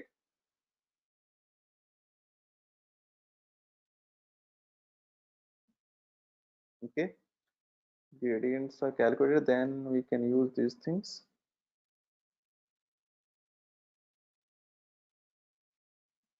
Okay, and then we can calculate the errors also. So we'll keep tuning our error. Let's see how much error decreased, right? 50 iterations. So when we execute it for 50 iterations, after some times, you can see it becomes what? 3.62, but there is still more chance of decrement. So what we can do, we can execute this thing once again. Now it is not decreasing too much, it converges almost. Okay, so what's the error we are having? We are having 3.44. If I'll calculate the absolute error, this is my absolute error. Okay, take the absolute value of it.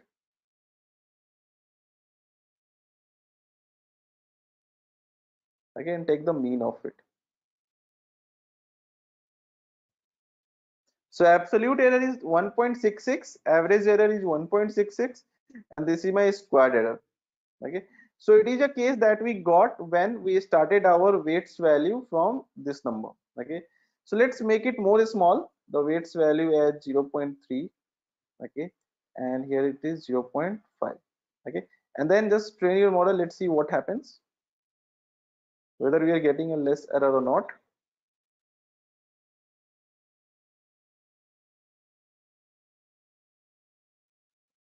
That's fine. Okay, error decreases. So here we can see our error is not decreasing. Like last time it was around 3.44 something. It came down to 3.51, almost same. After 3 point, almost same, right? Again we are reaching the same point. Okay, if I calculate the mean absolute, it remains almost same. Okay, so it is not changing. So again it is taking us to the same point. It may take a little more iteration, like last time it was done in 100 iterations, this time it took 150 iterations. That depends. Okay, so now when it stops changing, you can see when error values start repeating for a number of times, we can consider that we are at a minima. We are at a minima. It can be a global, it can be a local. Since for the continuously for two times for two different weights value we are at a same point, it may be a global. So let's make it little large, make it 7.3 and make it 5.5, a little larger value of weights, right? Then what happened? Let's see. Okay, a very huge error.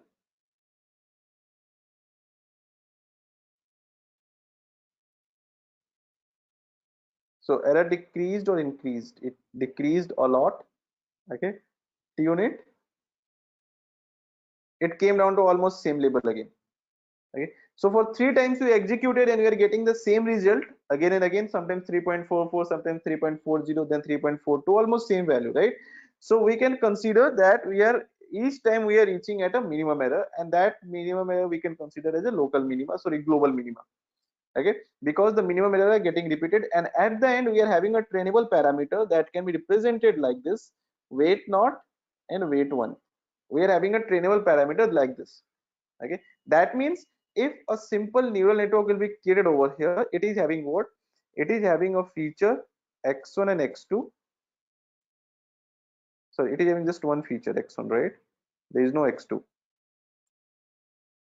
Okay, so a neural network over here, only one feature x1. Okay, here we are having a weights value negative 0.22 Okay, here is the output. Okay, and bias value will be what? Bias value will be there for it. Okay, weight naught is equal to 5.22. This is your bias value, right? If you are having multiple features, the same thing can be done, okay, with a multiple features as well. Like I am having one more feature, for example, it is my x1. Let me define x2 over here. X2 is equal to, okay, I will define over here 4.2, 2.5, 3.5, 6, 9, 8.1. Okay, so this is my x1 and x2. Okay, this is my y value. Now I need three weights. Weight 2 is equal to, suppose I'm just defining 4.3, right?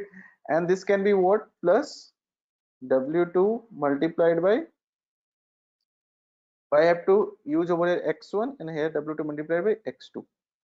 Okay, so these are my error value, initial error value, right? Thereafter it can be your x1.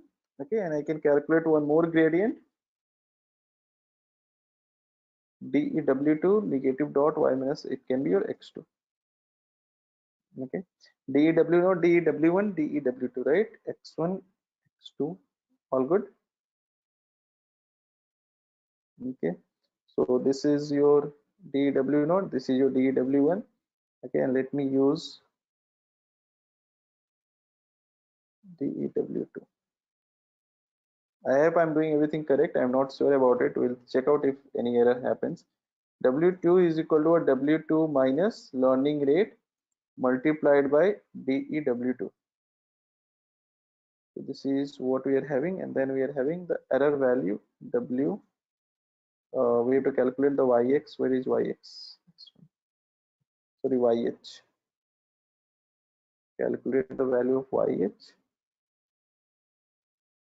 So error value 53204, initial error value 2, that means error value increased. Error value increased means what? We have to work more on a, that means we need to make it more smaller, the learning rate. Okay, let me make it more smaller. Okay, and it should be what? 0.01, right? Now let's see, again execute everything. Initial error value 2540. This will be the weight that will be considered after applying learning rate. Okay, and we are having what? Error value 508. Initial error 2540. Now we are having 508. That means error is decreasing. Okay, that means we can finish our algorithm by using these values over here.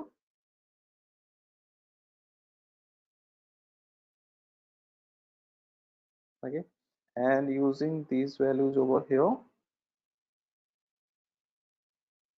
Okay, and then we can use these values over here.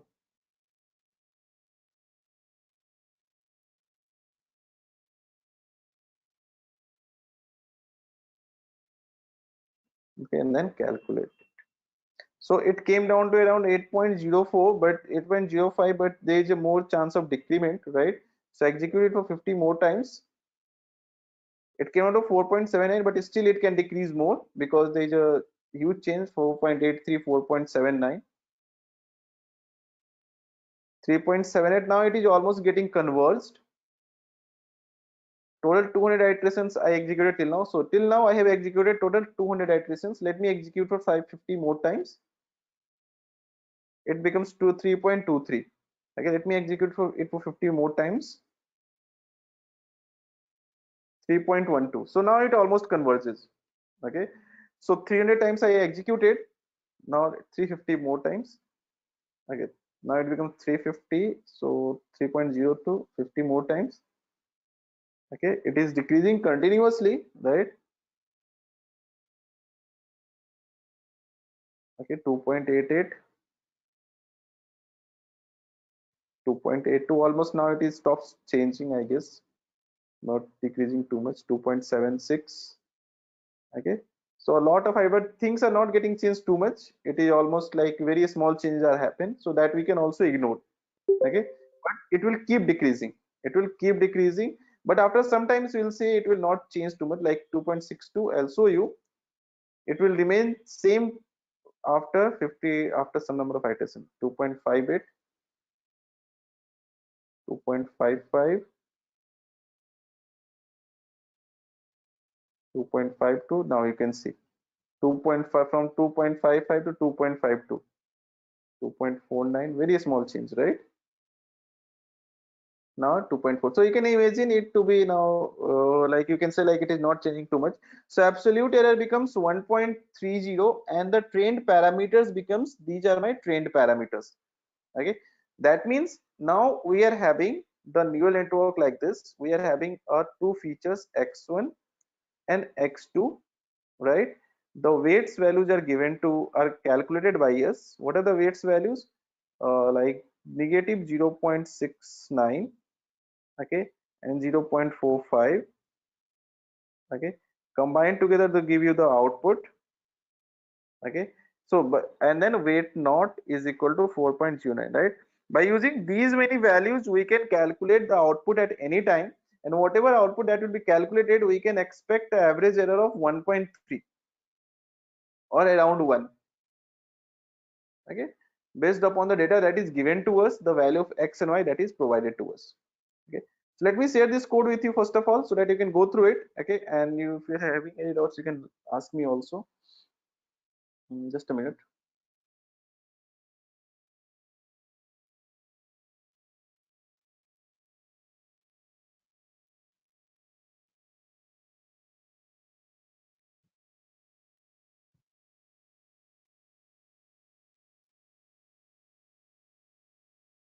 Okay, I hope you have joined this classroom. Okay, I'll upload all the codes, whatever the codes that that we'll use, I'll upload over here. Any data set that will be, that we are going to use, I'll upload over here. Okay, and uh, as well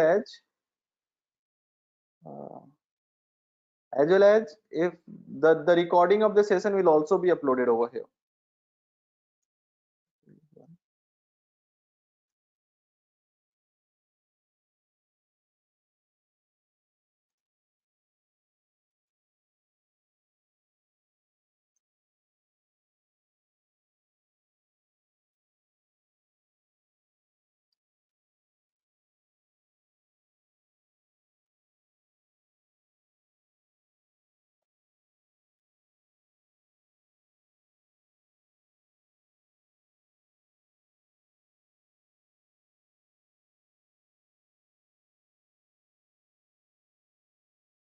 So you can access it from here. I hope all of you have joined it, right? Yeah, everyone have joined it. 1, 2, 3, 4, 5. Yeah, like someone is missing. Who is missing?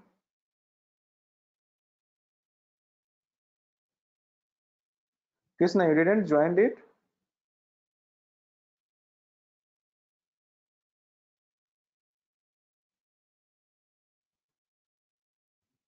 Okay, fine. So you can access it from here. Okay, I have uploaded the code. Okay, you can access it. Just go through the things one by one. Okay, and if you're having any doubts to ask, please let me know. Okay, this is a linear approach. We will also see how to go with a non-linearity, because at some point of time we have to break the linearity. We have to understand the non-linearity as well. So that also will be explained, and we will do that part. But first of all, go through it and let me know if you're having any doubts. In the meantime, we can go for our next second break as well before we can start our third session. Okay. So shall we take a break of 10 minutes now? So, Yeah, excuse me. please, please. Mhm. So the weights are initialized randomly, right? Initially, Right, right, right. there's no way we can find a particular weight so that the error is minimum in the beginning itself.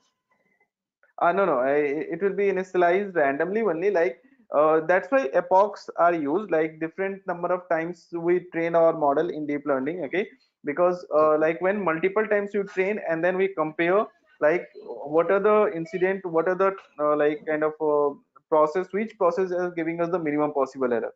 Okay, so Okay. just to because weights can be, it can be anywhere, any value. Like we never know, like based upon we are having a huge number of data, we never know, Right. like weights will be trained. It's a trainable parameter, that algorithm will get trained and will come to know. Okay, so if anything, if there is anything, there is any way through which you can find it in advanced only, like initial only, then there is no requirement, there is no need of learning, right? Yeah. Yeah, so that's why multiple iterations or multiple epochs helps us in finding out the better weights. Okay.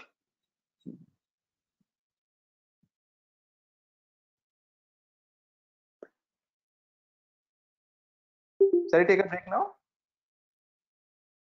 Yes, sir. Okay, so in Yes, just sir. 10 we can join back. Till then you can, or you will also get a time to go through it. Okay, and then we'll discuss the next thing in our last session. Okay, so just 10 minutes.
Okay, so is it done?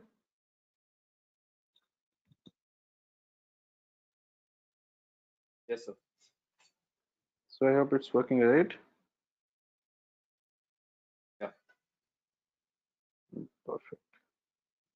Just give me 1 minute.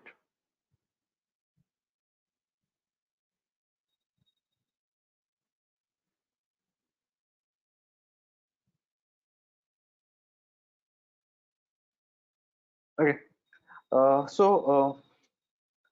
Let's see next. What are you having?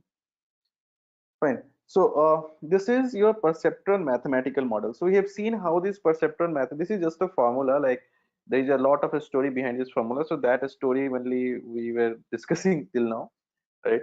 So we had seen how this perceptron mathematical model works. Okay. Next come the concept of what? Multiple perceptron network. So it is your actual neural network. Okay, till now whatever we discussed was not a neural network, was not a deep learning, basically was just a kind of a concept that will be used in deep learning. That is, those concepts are also used in machine learning and all. Okay, so it is actually your neural network, or it is actually your kind of a deep learning. Okay, why? Because in the deep learning we will have multi-layer structure. Okay, if I consider this thing, okay, and this is my output, right? So it is not a multi-layered structure, it is just a single layer structure. This single layer structure also do its job in machine learning concepts. Okay, so what's the difference? Like, where is the difference if I talk about deep learning? Okay, so the difference exists like this. I'll tell you. Here the input feature will remain as it is. Okay, and there will be output label, but between these two guys we will also have a hidden layer.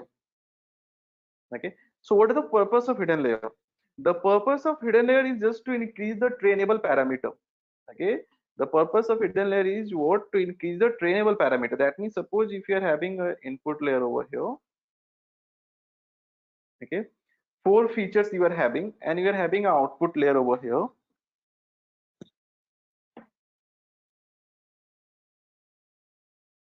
Like for example, okay, and then if you are using weights, so how many weights do you have? You will have four weights values, right? Four weights values plus one bias value. Okay, total five trainable parameters. Okay, total five trainable parameters, right? Trainable parameters means what? Are the path to reach the destination from the origin. If it is your origin and this is your destination, so trainable parameter are the paths, right? So more the trainable parameter, more accurate the model can be. Okay, that means more, if there are more paths, the model can be more accurate. So in that case, what we can do? We can use over here the hidden layer. Input layer, output neuron. There can be a hidden layer over here. Okay, this hidden layer is connected to this guy.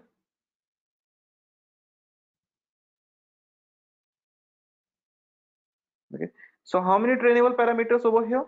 There are five trainable parameters. Okay, five plus one will be the bias over here, so one, that means total six. Okay, so this 5 plus 1 is for one neuron in the hidden layer.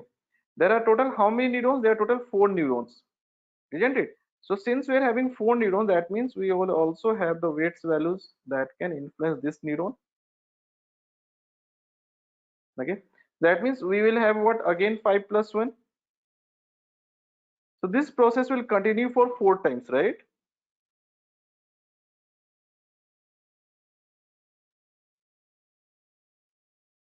Okay, so total we are having what?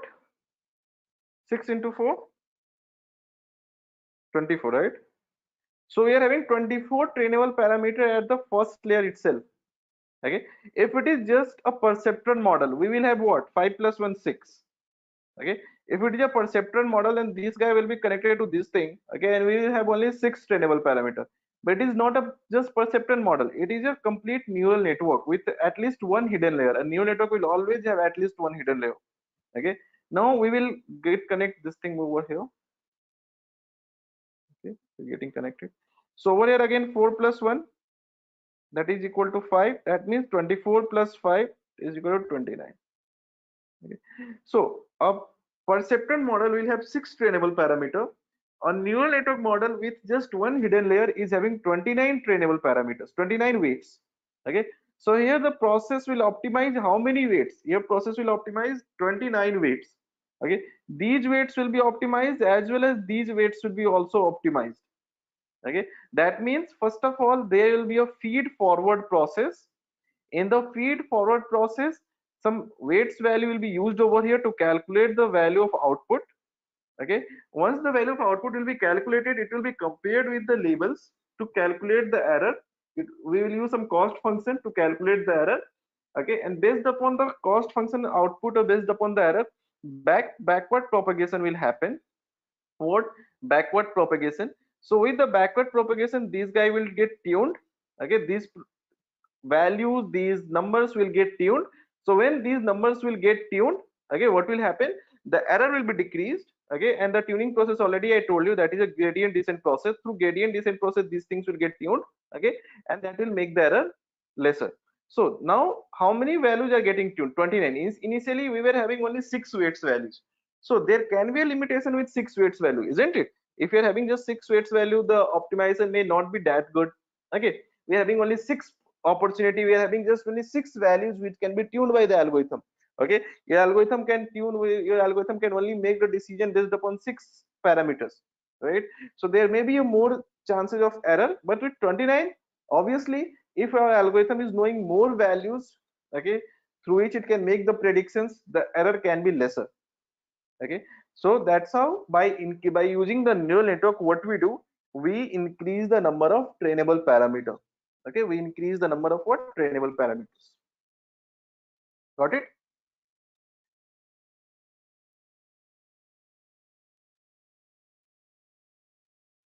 I hope it's clear, like how hidden layer works. Okay. Then there are step activation function we are having, that we need to know: step function, sigmoid function, hyperbolic, rectifier, linear. Okay. So these things we will understand. Okay, we'll focus over this thing, like what is a step function, what is sigmoid function, all those things. But first of all, let's discuss one important concept over here. If through deep learning we can increase the trainable parameters, okay, we can increase what? Trainable parameters, right? That will decrease the error. Ultimately that will help in decreasing the error. Okay, that can decrease the error. It means what? So can't we use deep learning always? Why do people study about ML? Like, why can't we use deep learning in every case? Okay, so there is a limitation over here. Okay, there is a limitation. Limitation is like, suppose you are not too much hungry and you ate a lot of food, right? So obviously it will be a kind of something that is food poisoning, or anything can be there. Okay, so the same thing happened over here. Okay, you have to choose a machine learning process or deep learning process. That will depends upon the data, right? Just suppose you are having a data containing 4 features. Okay, you are having a data containing 4 features. Okay, 1 2 3 4. This is the size of your data. Okay, and then you applied deep learning over here. Okay, you applied a neural network over here. Because of neural network, it created a trainable parameter. Suppose 100 trainable parameters get created. Okay, how many trainable parameters? Just suppose a case where you have created 100 trainable parameters. So this will be your size of your model. Okay, you are having 100 trainable parameters. This will be the size of your model, right? Where you are having 100 trainable parameters. So you will say, okay, that's good. If you're having 100 trainable parameters, you will get the less error in prediction. Yeah, obviously you will get a very less error in prediction, or you may get a zero error. Why? Because there are 100 different options. Okay, and we are having just 4 features. Okay, and we are having some number of data, right? So for each condition, okay, for each and every condition that is present in your data, okay, like you are having 100 condition or 1,000 conditions in your data. So for each and every conditions in your data, these number of trainable parameters are quite enough. Okay, they are quite enough in number to define the condition. Okay, that means for each particular condition that is present in your data, this can address all the possible condition that is present in your data. Okay, so leading you to give a zero possible error. Okay, that means these trainable parameters are doing what, are addressing all sorts of possibilities that is present in your data. Okay, because for some case this value gets lower. Okay, this value gets inactivated, this value gets activated. Okay, for some other case this value gets 0 inactivated, this value gets activated. So in this way, for each and every case, for each and every particular condition, these trainable parameter adjusted themselves to give you a GOL. But that is for the known value of data. Known value of data means what? The data which is already present. What, whenever a new data set will come up, okay, whenever a new data set will come up, whenever a new value will come up, whose predictions you have to make. Okay, there are two kinds of data, right? The known data which is already there, okay, the unknown data which is not there, okay, which is somewhere else, and we are picking those data, okay, for making the predictions. So when you are picking up a data for making a predictions from any unknown source, okay, so those trainable parameter may not satisfy, may not give a good accurate result on some unknown value, because these trainable parameter were adjusted too much themselves. Okay, they had adjusted more than the required level of adjustment. They have adjusted too much themselves, and they adjusted themselves quite well for the known value of data. Okay, for unknown value, for any new value, they may not be suitable. So those kind of model is known as what? Overfit model. Okay, overfit model means a model where the number of trained parameter is more than the required number of trained parameter. Okay, the number of trained parameter is more than the required number of trained parameter. Those model are known as what? Overfit model. Okay, here the number of trained parameter are huge in number as compared to required number of trained parameter, right? So it is known as what? Overfit model. Okay, so that's why if your feature size is not too huge, okay, in machine learning we don't use this kind of approach. Okay, these approaches are used in those cases where feature size is quite big. Okay, for example, there is a image. Okay, the image is of size what? 150 cross 100. That means there are total 150 pixels horizontally and there are 100 pixels vertically. Okay, that means what? You are having total how many features? 15,000 features. 15,000 features for each image. Okay, like you're having 10 images or you're having 100 images, so for each image we are having 15,000 features. Okay, first image, second image, third image, right? So it's a huge amount of feature. So if you are having 15,000 features, it means what? We will have 15,000 neurons, right? We are having 15,000 neurons over here. Okay, 15,000 neurons. Okay, and with 15,000 neurons, if you will not use any neural network model, then what happens? You will have only 15,000 trained parameters. So for 15,000 neurons, 15,000 trained parameter may not be enough. Okay, will not be enough, because for each feature we are having just one trainable parameter. Okay, that will not be enough. So that's why we use over here a hidden layer. Okay, suppose I use a hidden layer containing 100 neurons. Okay, 100 neurons in the hidden layer, then what happened? These 15,000, each of them will have 100. That means total trainable parameters becomes 15,000 multiplied by 100 plus 100. That are the biases. Okay, that will become, okay, and then 100. So okay. So it's 15 lakh at first stage. At second stage, 100 multiplied by 1 plus 1. Okay, so 100 multiplied by, that is 101. That will be equal to 15 lakh 201. So these many trainable parameters will be used. Okay, obviously images, videos are complicated sets of problem. More trainable parameters will be required by the model to identify its presence, to identify, to make the predictions and all, right? So in those cases these neural networks will play a very important role. Am I clear that in which cases we have to use neural network and which are the cases which we have to solve using only machine learning model? Okay, So just to avoid overfit, it should not be applied everywhere. Okay, it should be applied whenever it is required. Yeah, anyone wants to say something? No, yeah. Better. So I hope I'm clear to all of you. Okay. Next we are having what? These things to understand. No, not these things. Should be later on. Where is it? Oh, where is PPT went?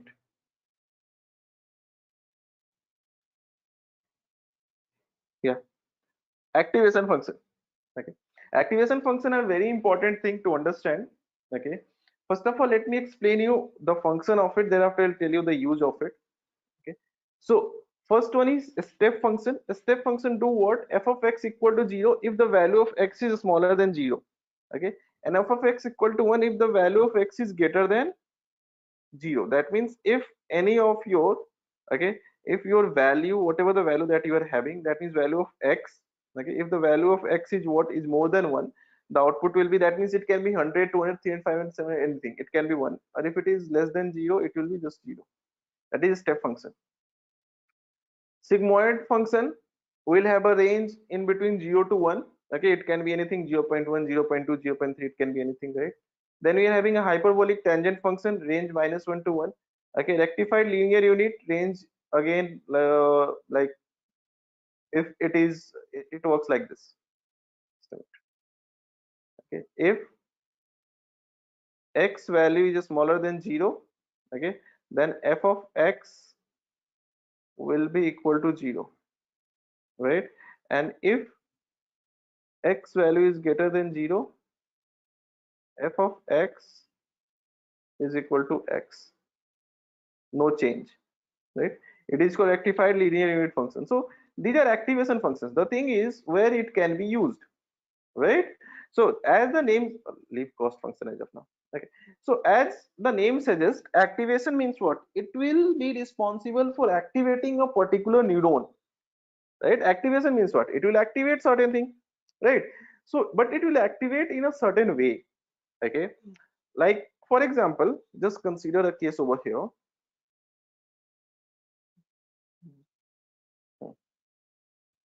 Just consider a case over here. This thing, input neurons,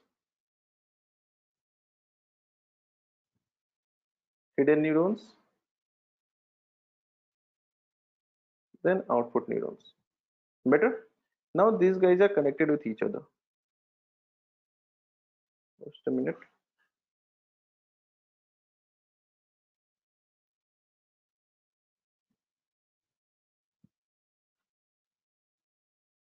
Okay.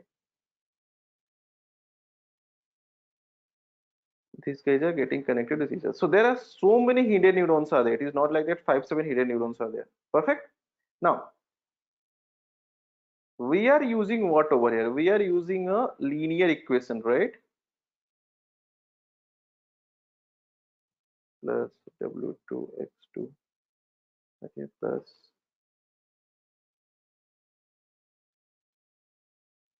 wn xn, right? We are using a linear equation.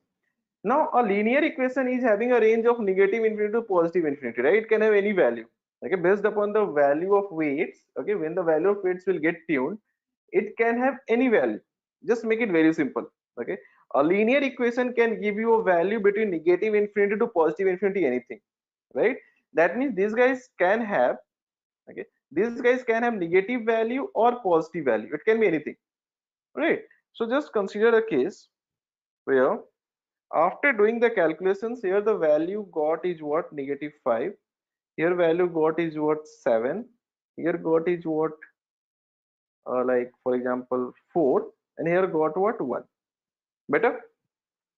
Now these are the value of hidden neurons. Now these hidden neurons are affecting the output neurons. Again some linear equation will be used, right? Okay, these are affecting the output neurons, obviously, right?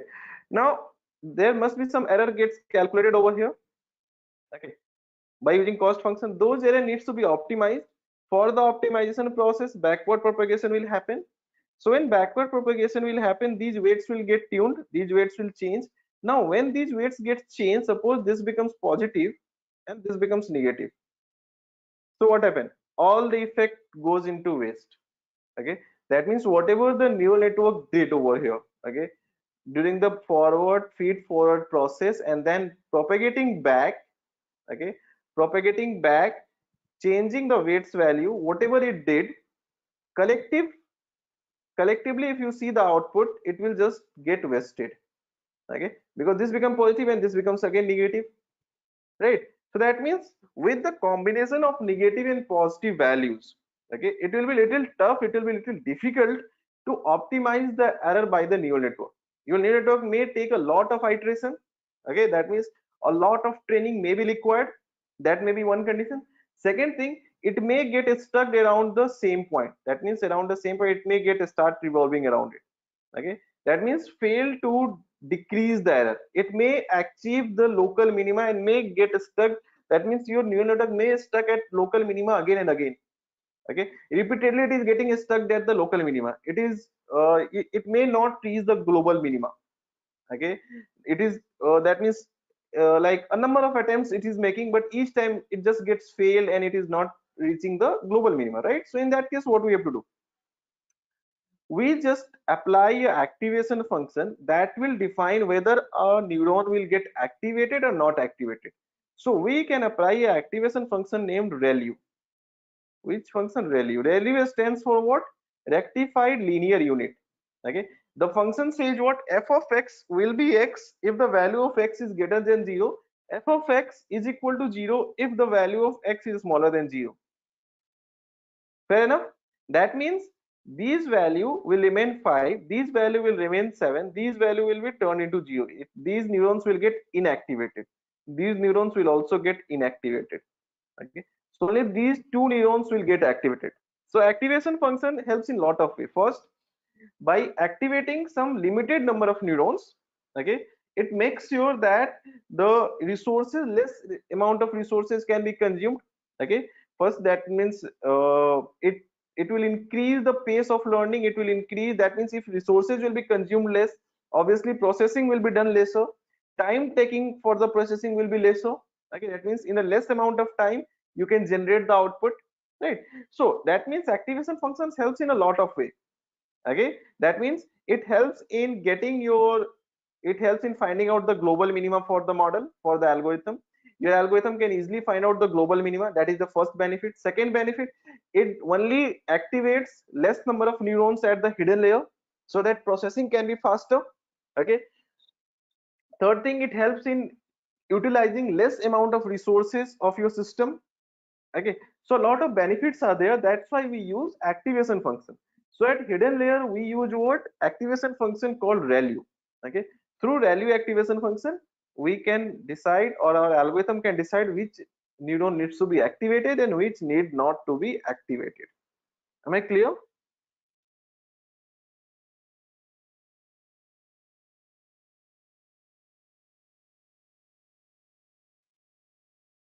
Yes, sir.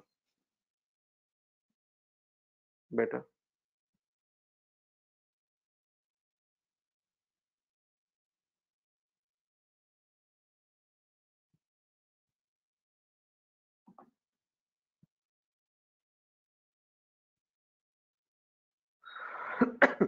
Okay, next thing what we are having. So we had seen so the same way, like a step function will give you what, like ReLU activation function is giving you 0, that means 0 or x value. Okay, a step function will give you just 0 or 1. Okay, sigmoid function is one of the most important function that we uses. Okay, sigmoid function do what, let me tell you.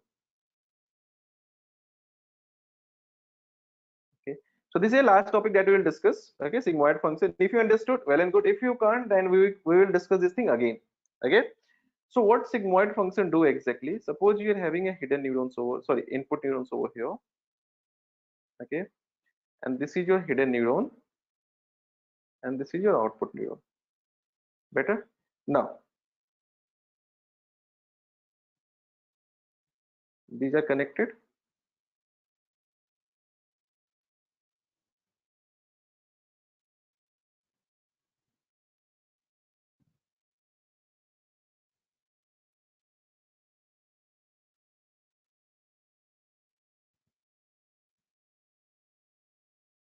Okay, now this is also connected, right?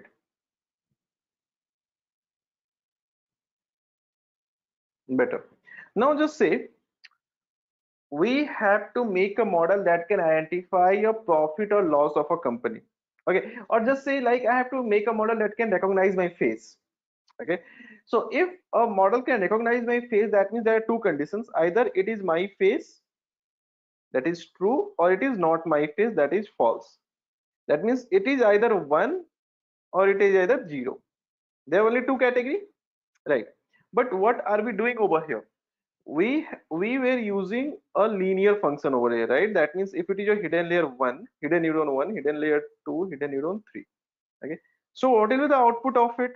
The output of output neuron will be what? In the first case, output 1 is equal to hidden layer 1 into w1 plus hidden layer 2 into w2 plus hidden layer 3 into w3. Okay, output 2 will be equal to what? Output 2 means this thing, hidden neuron 1 into w4. Okay, hidden neuron 2 into w5 and hidden neuron 3 into w6.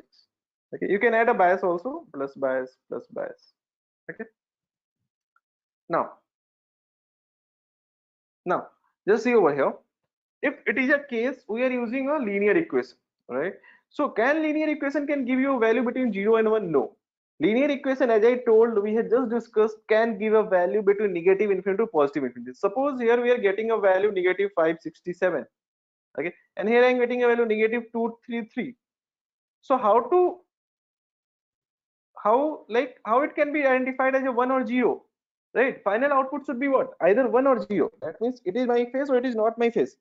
Okay, final output should be what? 1 or 0, but we are getting minus 576, minus 233. Okay, so how it can be identified as 1 or 0? So again we have to break the linearity. Okay, what we will do, we have to break the linearity. Last time we broke the linearity.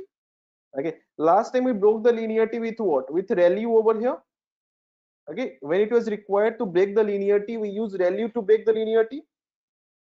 Here also we have to break the linearity, and this time the function will be what? Sigmoid. It is very powerful function actually. Okay, the function will be what? Sigmoid. So activation function in one line is called what?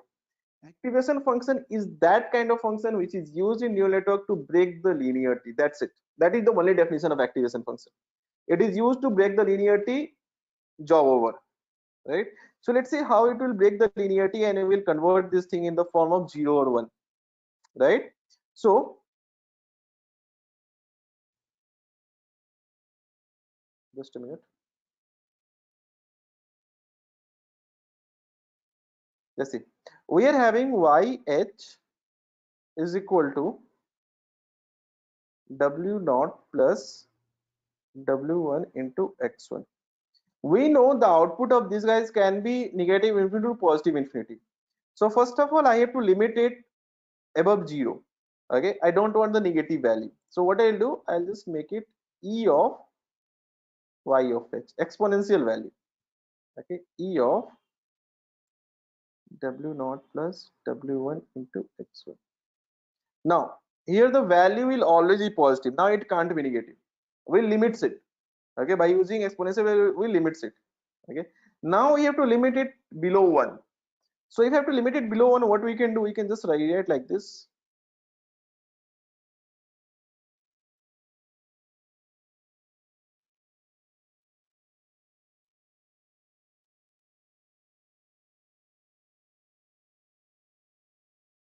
Better?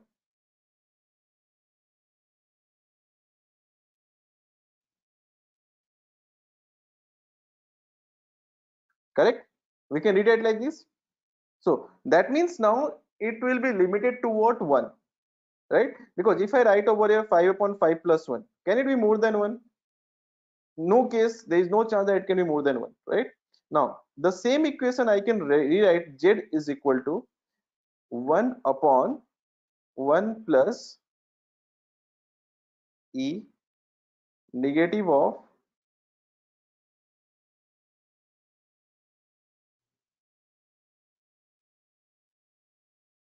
so that will be equal to 1 upon 1 plus E negative of YH.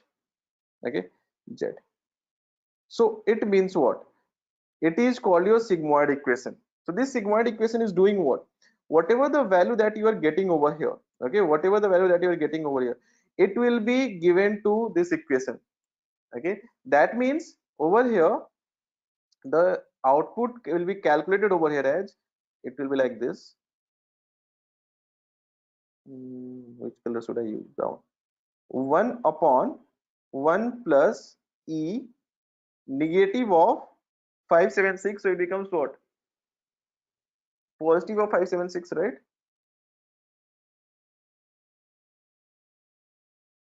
Okay, and here it will be what? 1 upon 1 plus E negative of 233. Okay, so what we will get? We'll get a output in a range of 0 to 1, since the output should be what? Either 1 or 0. So here it will get a output in a range of 0 to 1, which can be rectified, which can be corrected, which can be, we will apply some error optimization process or cost function to calculate the error. Now we can easily calculate the error, right? Because now we can calculate, suppose here we are getting an output as, suppose the output of this one is 0.3, okay, and the output of this one is suppose 0.6. So what is the error in this case? 1 minus 0.6. This is the error. This is 0.4. Okay. Here the error is what? 0 minus 0.3. That is equal to negative 0.3. Okay. That is the error, right? And it is the error in the first neuron, right? That means for the first neuron which is present over here, this error needs to be decreased. When it will be decreased, it will be decreased. That means this 0.6 value will move more closer to 1. So your algorithm will try to decrease this error by increasing this value. Okay, if the actual label is 1, if it is my face, it is actually my face, then it will try to increase this thing. If it is not my face, then it will try to decrease this thing. Okay, it will try to decrease this thing 0.3 minus 0.3. So if it will try to decrease this thing, it will come closer to 0, right? So this is how your sigmoid function works. So sigmoid function is also a way of breaking the linearity, but sigmoid function will be used in case of categorical value prediction, where the prediction needs to be 1 or 0, because through sigmoid function we can break the linearity and we can convert the final output in a range of 0 to 1. Okay, we can convert the final output in a range of 0 to 1.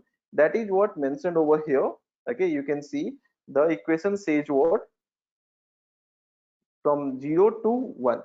Okay, so thereafter at the end your algorithm will learn what? Your algorithm will learn over here a threshold value, a particular threshold value above which the prediction will always be 1. That means if the value of fx coming out to be above threshold value, suppose threshold value is 0.4, so that means if the value of fx comes out to be more than 0.4, it will be considered as 1, predicted 1.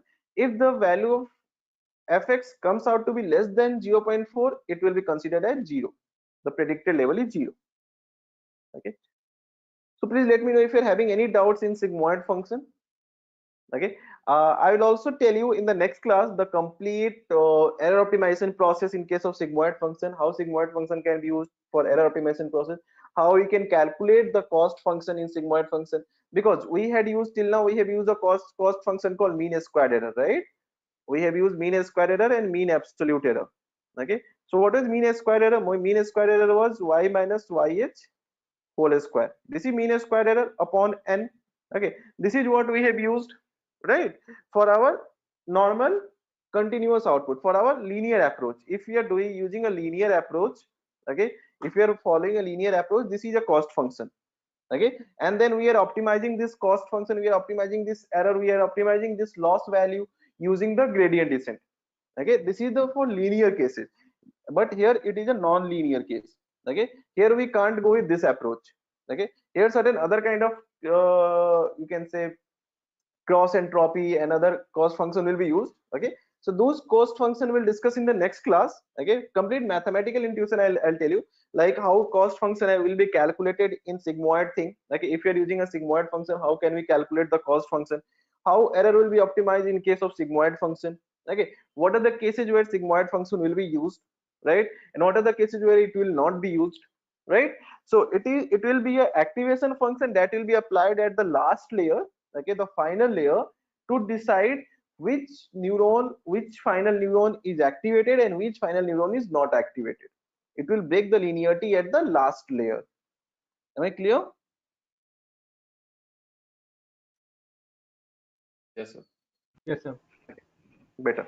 So there are certain other functions are also there. Hyperbolic tangent function, it is not used too much. The equation you can see, it is similar to your kind of sigmoid function only here what happened here, y x means yh only, the output, okay. So this is the final output. That means the final neuron output you can give over here. So to get a output between -1 to +1, okay. Where if suppose if we have to make a prediction of 3 category, 4 category, in those cases it will be used, as well as if we have to predict certain thing in a negative cases, some negative cases also we have to predict, we can use it, okay. -1 and +1, but many times it uses very less, okay. It uses like people uses it very rarely. Most of the time we will use sigmoid function or softmax, okay. There's one softmax also there. Softmax I'll explain later on, don't worry about it. As of now just make it up to sigmoid only, otherwise in a single day so many things will be there, okay. It is a cost function, already we had seen, okay. Cross entropy function, cross entropy is also a cost function that we will see later in the next class, okay. Like how cross entropy is used. Cross entropy is a cost function that will be used in case of neural network to find out the error value, okay, and then regularize or you can say regulate the error value, okay. Gradient descent already we had seen, okay. Back propagation already we know that whenever the back propagation runs, that means error optimization process is running, okay. So let me share this ppt with you, so that anyway this ppt is not having that much or maximum thing, already I explained it, but still you can keep it whenever you may require, you may need it at some point of time in future, okay. So I'll share this thing with you. This is your this thing, okay.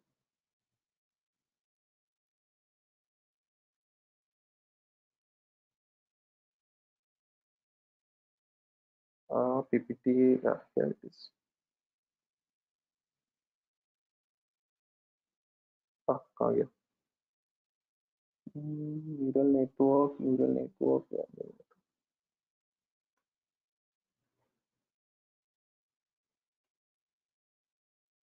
Okay. So PPT is just for reference. Try to understand the concept. Okay. Whatever we discuss, just go through it once again. You may have to see the video once more. Recordings will be updated on the same Google Classroom by today evening, most probably. Okay. So please go through the things once more from your end. Okay. And if you faced any difficulty, any doubts, you can just let me know. Okay. And from the next class, we'll discuss the more facts, the more in the concepts in more details. The next class will be on next Saturday. I hope all of you are knowing, right? So that is it from my side. If you have to ask anything, please let me know. We'll discuss before we will sign off for today's session. So I had a doubt. Please, please. So that means when we use sigmoid function, we will have either the output will be either yes or a no. I mean, it will have only two categories. It can't have three categories, right? It can have three categories. It's like, look, good question actually. Yeah. Okay, let me tell you how it works. Okay. Like when you are using sigmoid function, the output of sigmoid function, sorry, just this is your equation, right? Okay, the output can be anything between 0 to 1, right? So if we are having a neurons over here, okay, suppose 3 neurons are there, then what we can do, we can use this thing in this format, like 0, I can represent it 0 0 1. This can be represented as 0 0 1. Okay, this can be represented as what, 0 1 0, right? And this can be represented as what, 1 0. 0. Better? Now, what exactly happens if here there's so many weights values will be there, right? And there can be some more number of weights values will be there over here. Okay, and then we will have some more number of weights values, so it will be over here. Okay, now when these are the weights value that is calculated, so thereafter what will happen? You will have the value. Suppose you are getting a value over at 233. Okay, here you are getting a value of what? 150. Okay, here you are getting a value of what? Negative 100. Okay, so if you use a sigmoid function over here, what will happen? That means here you will get a output. Suppose you are getting an output in the first case. Okay, in the first case you are getting output 0.6. Okay, in the second case you are getting output 0. Suppose 4. In the third case you are getting output 0.1. Better? Now you must have labels given with you. Okay, you must have labels given with you. Okay, for some time just ignore it, just make it more simple. Let me ignore it, it will be used later on. Let me ignore it. Okay, so there must be label given to you. That label will have what? Representing the data. That means it will representing the data. Like for example, the label given to you is condition 3. Okay, condition, like we're having three conditions, 0, 1 and 2. The label given to you is condition 3. Okay, the label is saying that the condition 3 is true for that particular sample. For that particular sample, condition 3 is true. That means for that particular sample you are having a output is 0 1 1, sorry, 0 0 1. Make it more simple, you are having an output as 0 0 1. If you are having an output as 0 0 1, that means what? The error will be calculated for the first case. Okay, for the first case error can be calculated as 0 minus 0.6. For the second case 0 minus 0.4. For the third case 1 minus 0.1. So error value over here is what? Minus 0.6. Over here is what? Minus 0.4. And over here is what? 0.9. Fair enough? That means the weights that are connected with this guy, okay, the weight that are connected with this neuron, okay, will back propagate and will tune itself so that this error can be decreased. So obviously when it will be decreased, the value, that means your algorithm will try to increase the value of 0.1. Okay, that means the weights that are used over here, this is what? 1 upon 1 plus e minus w naught plus w1 x1. Okay, these weights value will tune itself, okay, so that the value over here can increase or can change so that this 0.1 becomes closer to 1. Okay, because when it will come closer to 1, then only it will, it will decrease, right? So backward propagation will decrease this thing. In this case, what happened? You got 0.4 as error. So that means this 0.4 should decrease. How 0.4 will decrease? Obviously this value should decrease, right? The 0.4 should decrease. That means it should come, okay, the weights connected with this guy will tune itself in such a way that final value of this neuron should come closer to 0, because actual label is what? 0. The data says it should be 0. Here the training is going on. As training is going on, during the training the labels will be present. So here labels are already there. Okay, labels are already existing, so your algorithm is comparing continuously with the labels. First it calculates the output, compared with the label, calculated the error, then back propagating to tune the weights value. So it will get tuned so that it can come closer to 0. Okay, it can come closer to 0. In the third case, these weights will tune itself. Okay, these weights will be tuned itself so that it can come closer to 0, right? This thing can come closer to 0. That means this value should decrease. Okay, that means it should become 0.3, 0.1, 0.2. So how it will decrease? It will only decrease if this will decrease. Okay, if this will decrease in the sense means come closer to 0. That means consider this thing as a magnitude, not like negative. You may think like negative 0.6. Okay, if it becomes 0 negative 0.2, so it ultimately increases, but please don't consider like this. Consider only the magnitude. Okay, consider only the magnitude of it, 0.6, 0.4.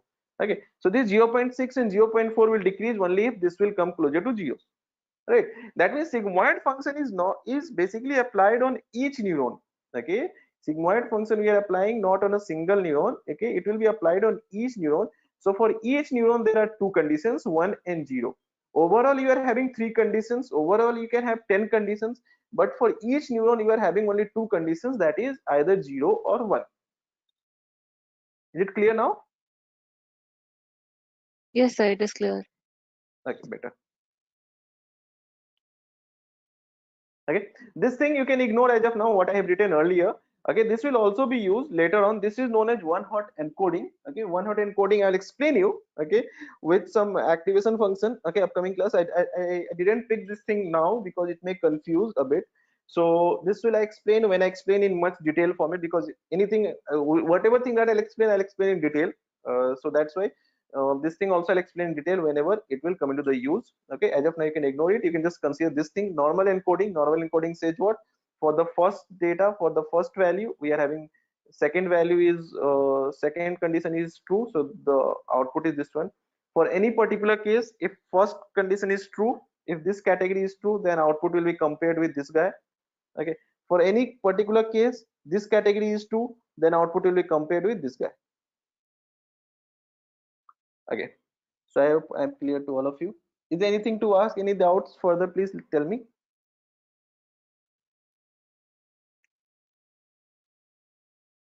If you're having any doubts, please let me know. I'll explain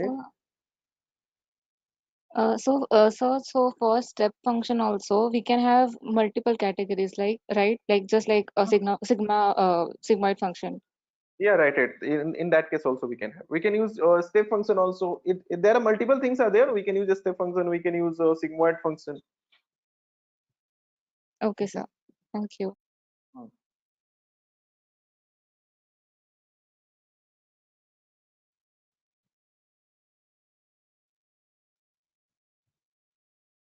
So what do you say? Shall we sign up for today's session?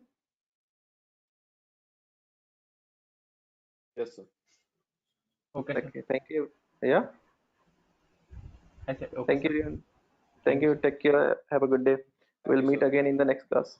Next Saturday we'll have a session, right? Yeah. Thank you. Good night. Sorry. Have a good day. Thank you, sir.